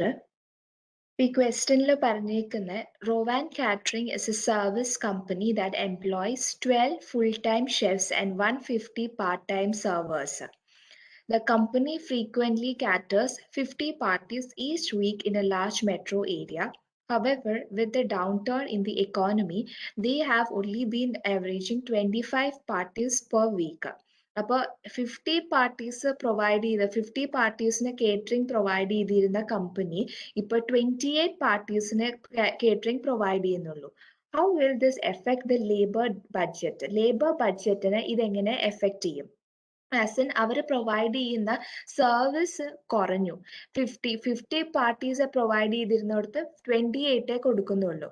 28 പാർട്ടീസിനുള്ള സർവീസസ് അവർ provide ചെയ്യുന്നുള്ളൂ. അപ്പൊ ഇത് ഡയറക്റ്റ് ലേബറിനെ എങ്ങനെ എഫക്ട് ചെയ്യുന്ന ചോദിച്ചേക്കുന്നത്. അപ്പൊ ഓപ്ഷൻ എയിൽ അവർ പറഞ്ഞേക്കുന്നത് direct labour budget will increase because they will pay employees who have no work to do. ഇവര് പറയുന്ന budget direct labour budget increase ചെയ്യാനുള്ള ചാൻസസ് ആണ് ഉള്ളത്. ബിക്കോസ് വർക്ക് എംപ്ലോയീസിന് കുറഞ്ഞപ്പോൾ വർക്ക് കുറഞ്ഞു, ഇവരുടെ ടോട്ടൽ വർക്ക് കുറഞ്ഞു. അപ്പൊ ടോട്ടൽ വർക്ക് കുറഞ്ഞപ്പോൾ വർക്ക് ഒന്നും ചെയ്യാത്ത എംപ്ലോയീസിന് അവർ പേ ചെയ്യും എന്നാ പറയുന്നത്. യൂഷ്വലി കമ്പനീസ് അങ്ങനെ പേ ചെയ്യില്ല, ബിക്കോസ് അവരുടെ എംപ്ലോയീസ് വർക്ക് ചെയ്യുന്നില്ലെങ്കിൽ അവർ എംപ്ലോയീസിനെ പറഞ്ഞു വിടാനുള്ള ചാൻസസ് ആണ് ഉള്ളത്. അല്ലാതെ അവരുടെ എംപ്ലോയീസ് വർക്ക് ചെയ്യാത്ത എംപ്ലോയീസിന് കൂടുതൽ പേയ്മെന്റ് ചെയ്യേണ്ട ആവശ്യം കമ്പനിക്ക് ഇല്ല. അപ്പൊ അതുകൊണ്ട് തന്നെ ഇത് wrong answer, because companies usually work ഇല്ലെങ്കിൽ എംപ്ലോയീസിനെ പറഞ്ഞു വിടും, അല്ലെങ്കിൽ ലേ ഓഫ് ചെയ്ത് വിടും. അത് ചെയ്യുന്നുള്ളൂ, അല്ലാതെ എംപ്ലോയീസിന് എക്സ്ട്രാ പേയ്മെന്റ് ചെയ്യേണ്ട ആവശ്യം കമ്പനിക്ക് ഇല്ല. അപ്പൊ option A is a wrong answer. ഇനി ഓപ്ഷൻ ബിയിൽ പറയുന്നത് direct labour budget will not be affected. Labour ബഡ്ജറ്റിൽ എഫക്റ്റ് ഒന്നും ഉണ്ടാവില്ല എന്നാ പറയുന്നത്. ഇത് റോങ് ആൻസർ, ബിക്കോസ് ഇവരുടെ എംപ്ലോയീസ് ഇവരുടെ സർവീസ് കുറഞ്ഞു, അപ്പൊ അതുപോലെ തന്നെ എംപ്ലോയീസിന്റെ റിക്വയർമെന്റും കുറഞ്ഞു. ഇപ്പൊ എംപ്ലോയീസ് കുറയുമ്പോൾ നാച്ചുറലി ഡയറക്റ്റ് ലേബർ ബഡ്ജറ്റിൽ എഫക്റ്റ് ഉണ്ടാവും. അപ്പൊ ഓപ്ഷൻ ബിയും റോങ് ആൻസർ ആണ്. ഈ ഓപ്ഷൻ സിയിൽ പറഞ്ഞേക്കുന്നത് direct labour budget will increase, which means that they will have to increase their prices to pay their employees equivalently. Direct labour budget increase ചെയ്യുന്ന പറഞ്ഞേക്കുന്നത്, ഇൻക്രീസ് ചെയ്യാനുള്ള ചാൻസ് ഇല്ല.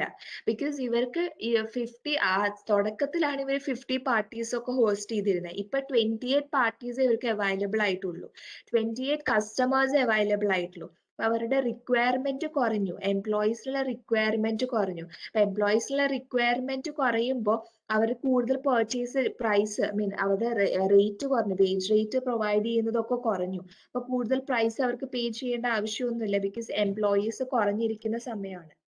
അപ്പൊ അതുകൊണ്ട് option C is a wrong answer. ഇനി option ഡിയിൽ പറയുവാണെങ്കിൽ direct labour budget will decrease, which means they will likely need to lay off some employees. അവരുടെ ഡയറക്റ്റ് ലേബർ ബഡ്ജറ്റ് കുറയും എന്നാ പറഞ്ഞേക്കുന്നത്. കാരണം കുറച്ച് എംപ്ലോയീസിനെ അവർ ലേ ഓഫ് ചെയ്തു എന്നാ പറയുന്നത്. അപ്പൊ ഇതില് അവർ പറഞ്ഞ പോലെ തന്നെ സർവീസ് കുറഞ്ഞു, അവരുടെ പ്രൊവൈഡ് ചെയ്യുന്ന കേറ്ററിംഗ് സർവീസ് കുറഞ്ഞു. അപ്പൊ സർവീസ് കുറയുമ്പോൾ അവർ എംപ്ലോയീസിനെ പറഞ്ഞു വിടും. അതെന്ന് പറയുമ്പോൾ ഡയറക്റ്റ് ലേബർ ബഡ്ജറ്റും കുറയും, കാരണം നമ്പർ ഓഫ് എംപ്ലോയീസ് കുറഞ്ഞിട്ടുണ്ട്. അപ്പൊ അതനുസരിച്ചിട്ടുള്ള സാലറി അവർക്ക് പേ ചെയ്താൽ മതി. അപ്പൊ ഓപ്ഷൻ ഡി ആണ് right answer. Direct labour budget decrease ചെയ്യാനുള്ള ചാൻസ് ആണ് ഈ ഒരു സിറ്റുവേഷനിൽ കൂടുതൽ. മനസ്സിലായോ ഈ ക്വസ്റ്റ്യൻ?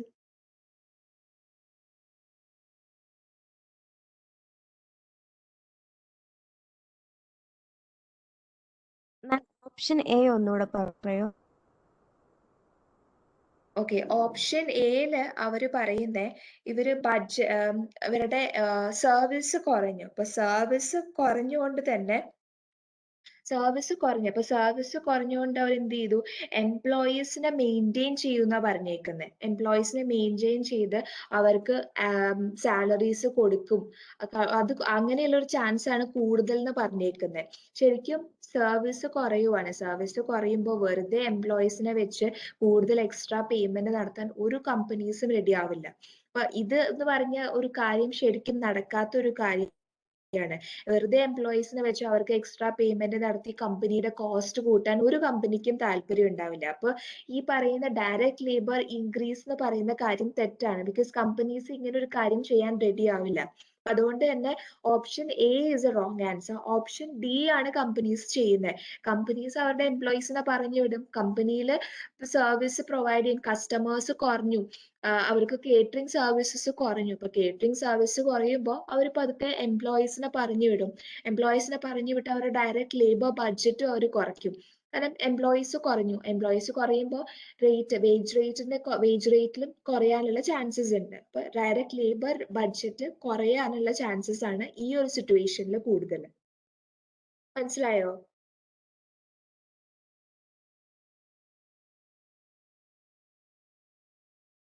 മാം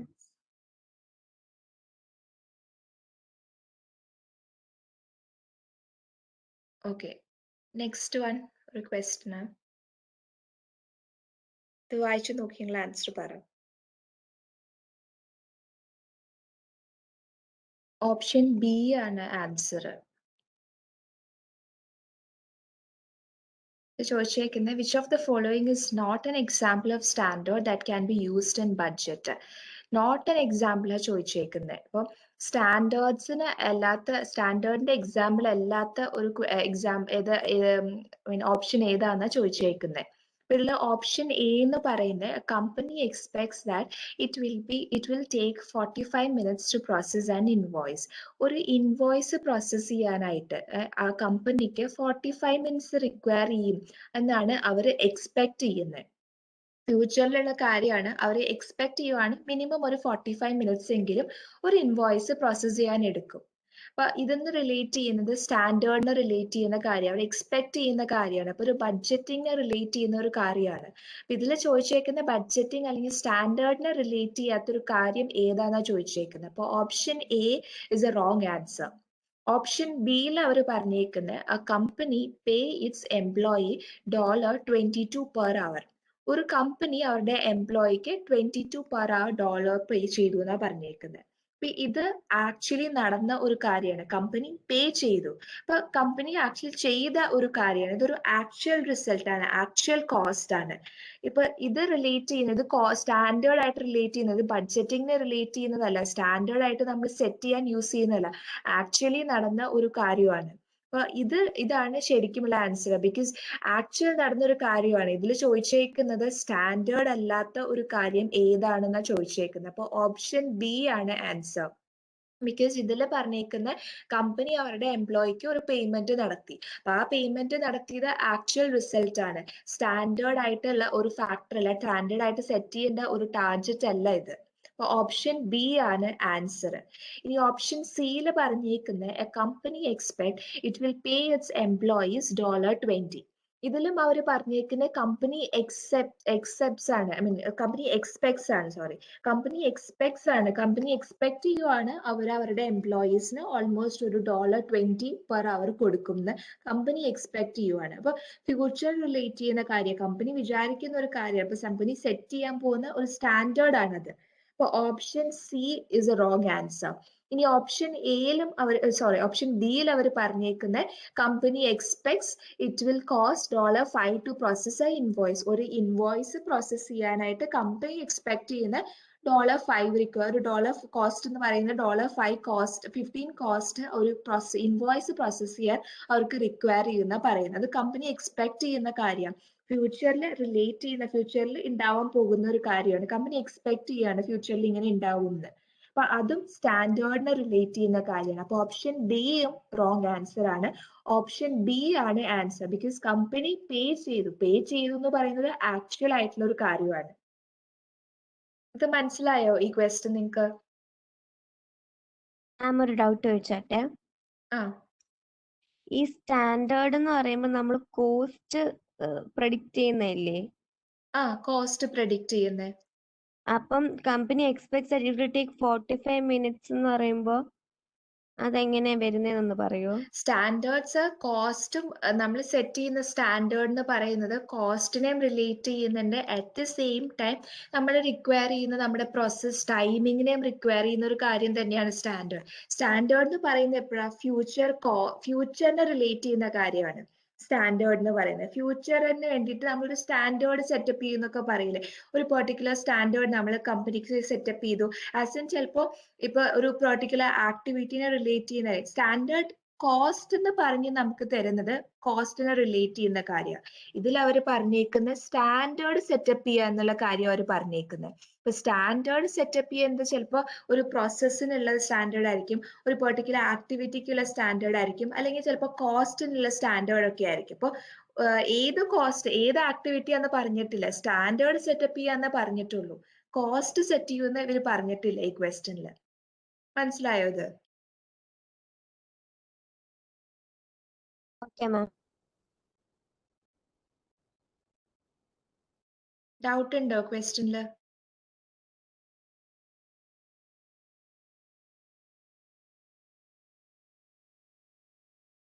ഓക്കെ, നെക്സ്റ്റ് ക്വസ്റ്റ്യൻ.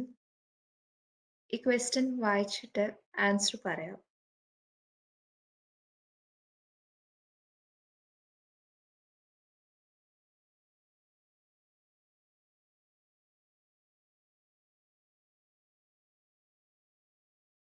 ഏതാ ഒന്നുകൂടെ പറയണ്ടേ?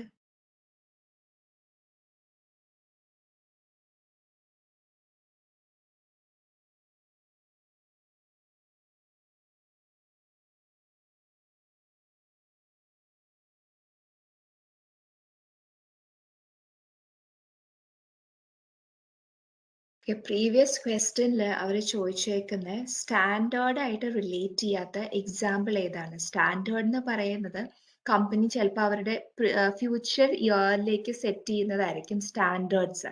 ഫ്യൂച്ചർ ഇയേഴ്സ്, ഫ്യൂച്ചർ പീരീഡ്സിലേക്ക് വേണ്ടി കമ്പനി സെറ്റപ്പ് ചെയ്യുന്നതാണ് സ്റ്റാൻഡേർഡ്സ് എന്ന് പറയുന്നത്. ഇപ്പൊ സ്റ്റാൻഡേർഡ്സിൽ ഇപ്പം ഇതിൽ ഫസ്റ്റ് ഓപ്ഷനിൽ അവർ പറഞ്ഞേക്കുന്ന കമ്പനി എക്സ്പെക്ട് ചെയ്യുന്നത് ഫ്യൂച്ചറിൽ അവർക്ക് ഇൻവോയ്സ് പ്രോസസ് ചെയ്യണമെങ്കിൽ 45 മിനിറ്റ്സ് എടുക്കും. ഇത് ഫ്യൂച്ചറിനെ റിലേറ്റ് ചെയ്യുന്ന കാര്യം, കമ്പനി എക്സ്പെക്ട് ചെയ്യുന്ന കാര്യമാണ്. അത് സ്റ്റാൻഡേർഡിനെ റിലേറ്റ് ചെയ്യുന്ന ഒരു കാര്യമാണ്. ഫ്യൂച്ചറിൽ കമ്പനി ഇത് ചെയ്യാനുള്ള ചാൻസസ് ഉണ്ട്. ഫ്യൂച്ചറിൽ കമ്പനി പറയുന്നത് 45 മിനിറ്റ്സോളം ഒരു ഇൻവോയ്സ് സെറ്റപ്പ് ചെയ്യാൻ, പ്രോസസ് ചെയ്യാൻ ടൈം എടുക്കും. അത് ഫ്യൂച്ചറിനെ റിലേറ്റ് ചെയ്യുന്ന കാര്യമാണ്. കമ്പനി സ്റ്റാൻഡേർഡ് സെറ്റപ്പ് ചെയ്യുന്ന റിലേറ്റ് ചെയ്യുന്ന കാര്യമാണ്. ഇനി ഓപ്ഷൻ ബിയിൽ പറയുന്നത് കമ്പനി പേ ഇറ്റ്സ് എംപ്ലോയീസ് $22 per hours. അതിന്റെ എംപ്ലോയീസിന് കമ്പനി $22 per hourൽ എംപ്ലോയീസിന് പേയ്മെന്റ് ചെയ്തു എന്നാ പറഞ്ഞേക്കുന്നത്. ഇത് ആക്ച്വലി നടന്ന ഒരു കാര്യമാണ്. കമ്പനി ഫ്യൂച്ചറിൽ റിലേറ്റ് ചെയ്യുന്ന കാര്യമല്ല, ഫ്യൂച്ചറിൽ പേയ്മെന്റ് ചെയ്യാൻ നിൽക്കുന്ന ഒരു കാര്യമല്ല. അവർ പേയ്മെന്റ് ചെയ്തു. അത് എന്ന് പറയുന്നത് ആക്ച്വൽ റിസൾട്ട് ആണ്, ആക്ച്വലി നടന്ന ഒരു കാര്യമാണ്. ഇത് സ്റ്റാൻഡേർഡിനെ റിലേറ്റ് ചെയ്യുന്ന കാര്യമല്ല. അപ്പൊ ക്വസ്റ്റ്യനിൽ ചോദിച്ചേക്കുന്ന സ്റ്റാൻഡേർഡിനെ റിലേറ്റ് ചെയ്യാത്ത എക്സാമ്പിൾ ഏതാന്ന്? അപ്പൊ ഓപ്ഷൻ ബി ആണ് ആൻസർ. ബിക്കോസ് കമ്പനി അവരുടെ എംപ്ലോയീസിന് പേയ്മെന്റ് ചെയ്തു, അത് ആക്ച്വൽ റിസൾട്ട് ആണ്. ഇനി ഓപ്ഷൻ സിയിൽ പറഞ്ഞേക്കുന്ന company expect it will pay its employees $20 per hour. അതിന്റെ എംപ്ലോയീസിന്, കമ്പനിയുടെ എംപ്ലോയീസിന് അവര് ഒരു $20 പേയ്മെന്റ് നടത്തുന്ന കമ്പനി എക്സ്പെക്ട് ചെയ്യുവാണ്. Maybe future, maybe next മന്തിനെ റിലേറ്റ് ചെയ്യുന്ന കാര്യം. നെക്സ്റ്റ് മന്തിന് ചിലപ്പോൾ എംപ്ലോയീസിന് $20 per hour വെച്ച് കൊടുക്കണം എന്ന് കമ്പനി എക്സ്പെക്ട് ചെയ്യുവാണ്. അത് ഒരു സ്റ്റാൻഡേർഡ് സെറ്റ് ചെയ്യുവാണ്. അവർ നെക്സ്റ്റ് മന്തിലേക്കുള്ള ഒരു വേജ് പേയ്മെന്റ് സ്റ്റാൻഡേർഡ് അവർ സെറ്റപ്പ് ചെയ്യുവാണ്. അപ്പൊ അതും റിലേറ്റ് ചെയ്യുന്നത് സ്റ്റാൻഡേർഡിനെ റിലേറ്റ് ചെയ്യുന്നതാണ്. അപ്പൊ അതും ഓപ്ഷൻ തെറ്റാണ്. ഈ ഓപ്ഷൻ ഡിയിൽ ചോദിച്ചേക്കുന്നത് company expect it will cost $15 to process and invoice. ഒരു ഇൻവോയ്സ് പ്രോസസ് ചെയ്യാനായിട്ട് അവർക്ക് $15 ഇൻകർ ചെയ്യാനുള്ള ചാൻസ് ഉണ്ട്. അവർ എക്സ്പെക്ട് ചെയ്യുന്നുണ്ട് ഫ്യൂച്ചറിൽ ഇൻവോയ്സ് പ്രോസസ് ചെയ്യാനായിട്ട് അവർക്ക് $15 കോസ്റ്റ് ഇൻകർ ചെയ്യുമെന്ന്. അതും ഫ്യൂച്ചറിനെ റിലേറ്റ് ചെയ്യുന്ന കാര്യം. ഒരു സ്റ്റാൻഡേർഡ് ആസ് സെറ്റപ്പ് ചെയ്യാണ്, ഒരു കോസ്റ്റ് സ്റ്റാൻഡേർഡ് അവർ സെറ്റപ്പ് ചെയ്യാണ്. അതും ഓപ്ഷൻ തെറ്റാണ്. ഇതിൽ ചോദിച്ചേക്കുന്ന സ്റ്റാൻഡേർഡിന്റെ എക്സാമ്പിൾ അല്ലാത്തത് ഏതാണെന്നാ ചോദിച്ചേക്കുന്നത്. അപ്പൊ ഓപ്ഷൻ ബി ആണ്. ഓപ്ഷൻ ബി ആക്ച്വലി നടന്ന ഒരു കാര്യമാണ്. അത് ഓപ്ഷൻ ബി ആണ് റൈറ്റ് ആൻസർ. മനസ്സിലായോ?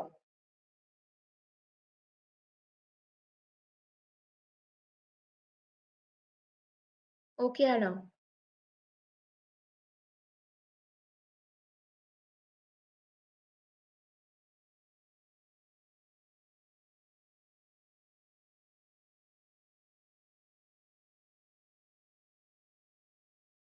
നെക്സ്റ്റ് ക്വസ്റ്റ്യൻ ഒന്ന് നോക്കിയേ.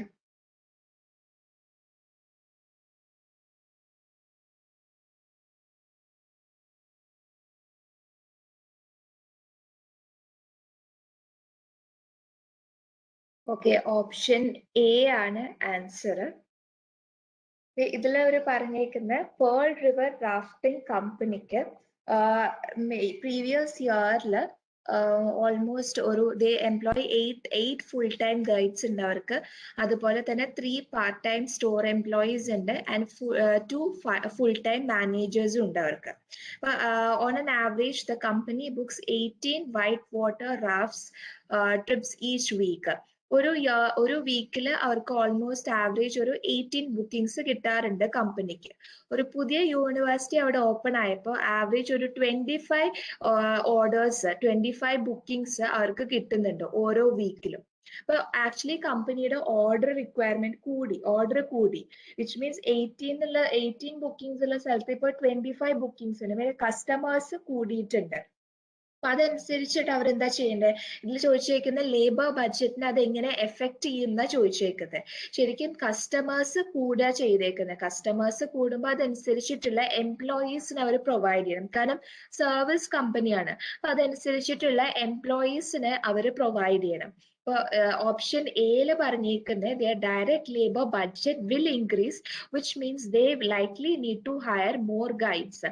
കൂടുതൽ ഗൈഡ്സിനെ അവർ യൂസ് ചെയ്യണം. ബിക്കോസ് അവരുടെ ബഡ്ജറ്റ്, അവരുടെ ഡിമാൻഡ് കൂടിയിട്ടുണ്ട്, കൂടുതൽ ബുക്കിംഗ്സ് ഉണ്ടായിട്ടുണ്ട്. അപ്പൊ അവരുടെ പുതിയ പുതിയ എംപ്ലോയീസ്, പുതിയ പുതിയ ഗൈഡ്സിനെ അവര് ഹയർ ചെയ്യുമ്പോൾ അവരുടെ എംപ്ലോയീസിന്റെ നമ്പർ കൂടും. എംപ്ലോയീസ് നമ്പർ കൂടുമ്പോൾ ടോട്ടൽ ഡയറക്ട് ലേബർ ബഡ്ജറ്റും ഇൻക്രീസ് ചെയ്യും.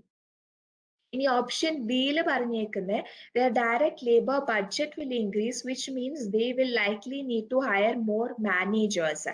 കൂടുതൽ മാനേജേഴ്സിനെ അവർ അപ്പോയിന്റ് ചെയ്യണം എന്നാ പറഞ്ഞേക്കുന്നത്. പക്ഷെ ഇതിൽ പറഞ്ഞേക്കുന്നത് ഇവരുടെ കമ്പനിക്ക് ആക്ച്വലി റാഫ്റ്റിംഗ് ഒക്കെയുള്ള കമ്പനീസ് ആണ്. അപ്പൊ റാഫ്റ്റിംഗ് ആണ് കൂടുതൽ വേണ്ടത്. റാഫ്റ്റിങ്ങിനുള്ള ബുക്കിംഗ് ആണ് കൂടിയിട്ടുള്ളത്.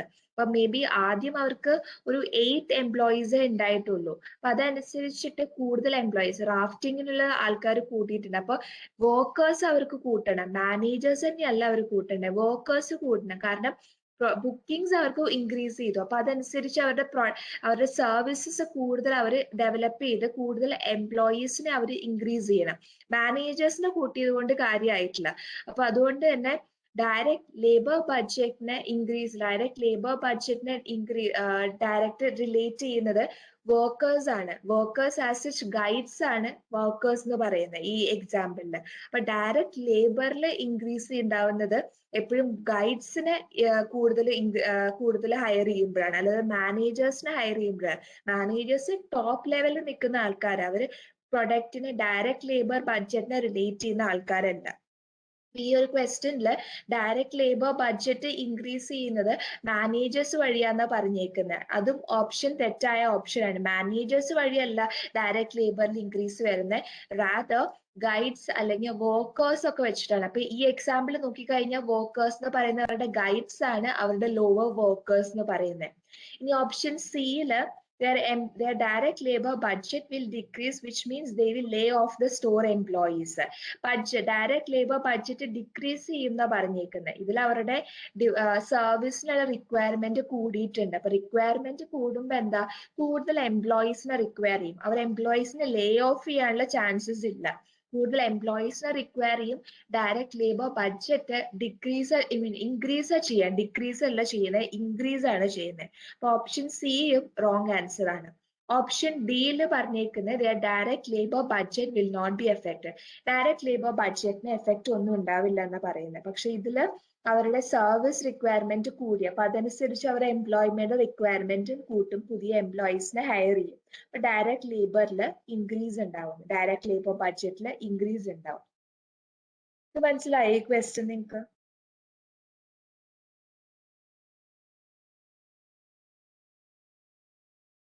ഓക്കെ ആണോ? ഈ പഠിപ്പിച്ച സെഷൻസ് ഒക്കെ നിങ്ങൾക്ക് ഓക്കെ ആണോ?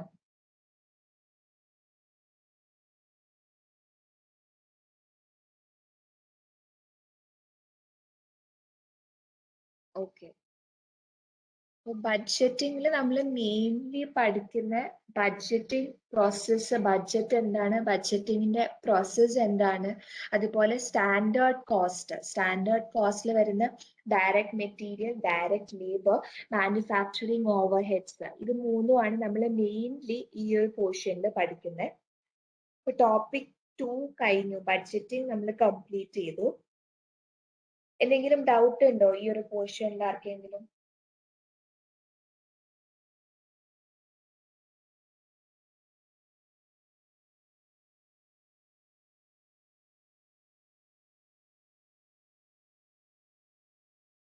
ഡൗട്ട് ആർക്കും ഇല്ല?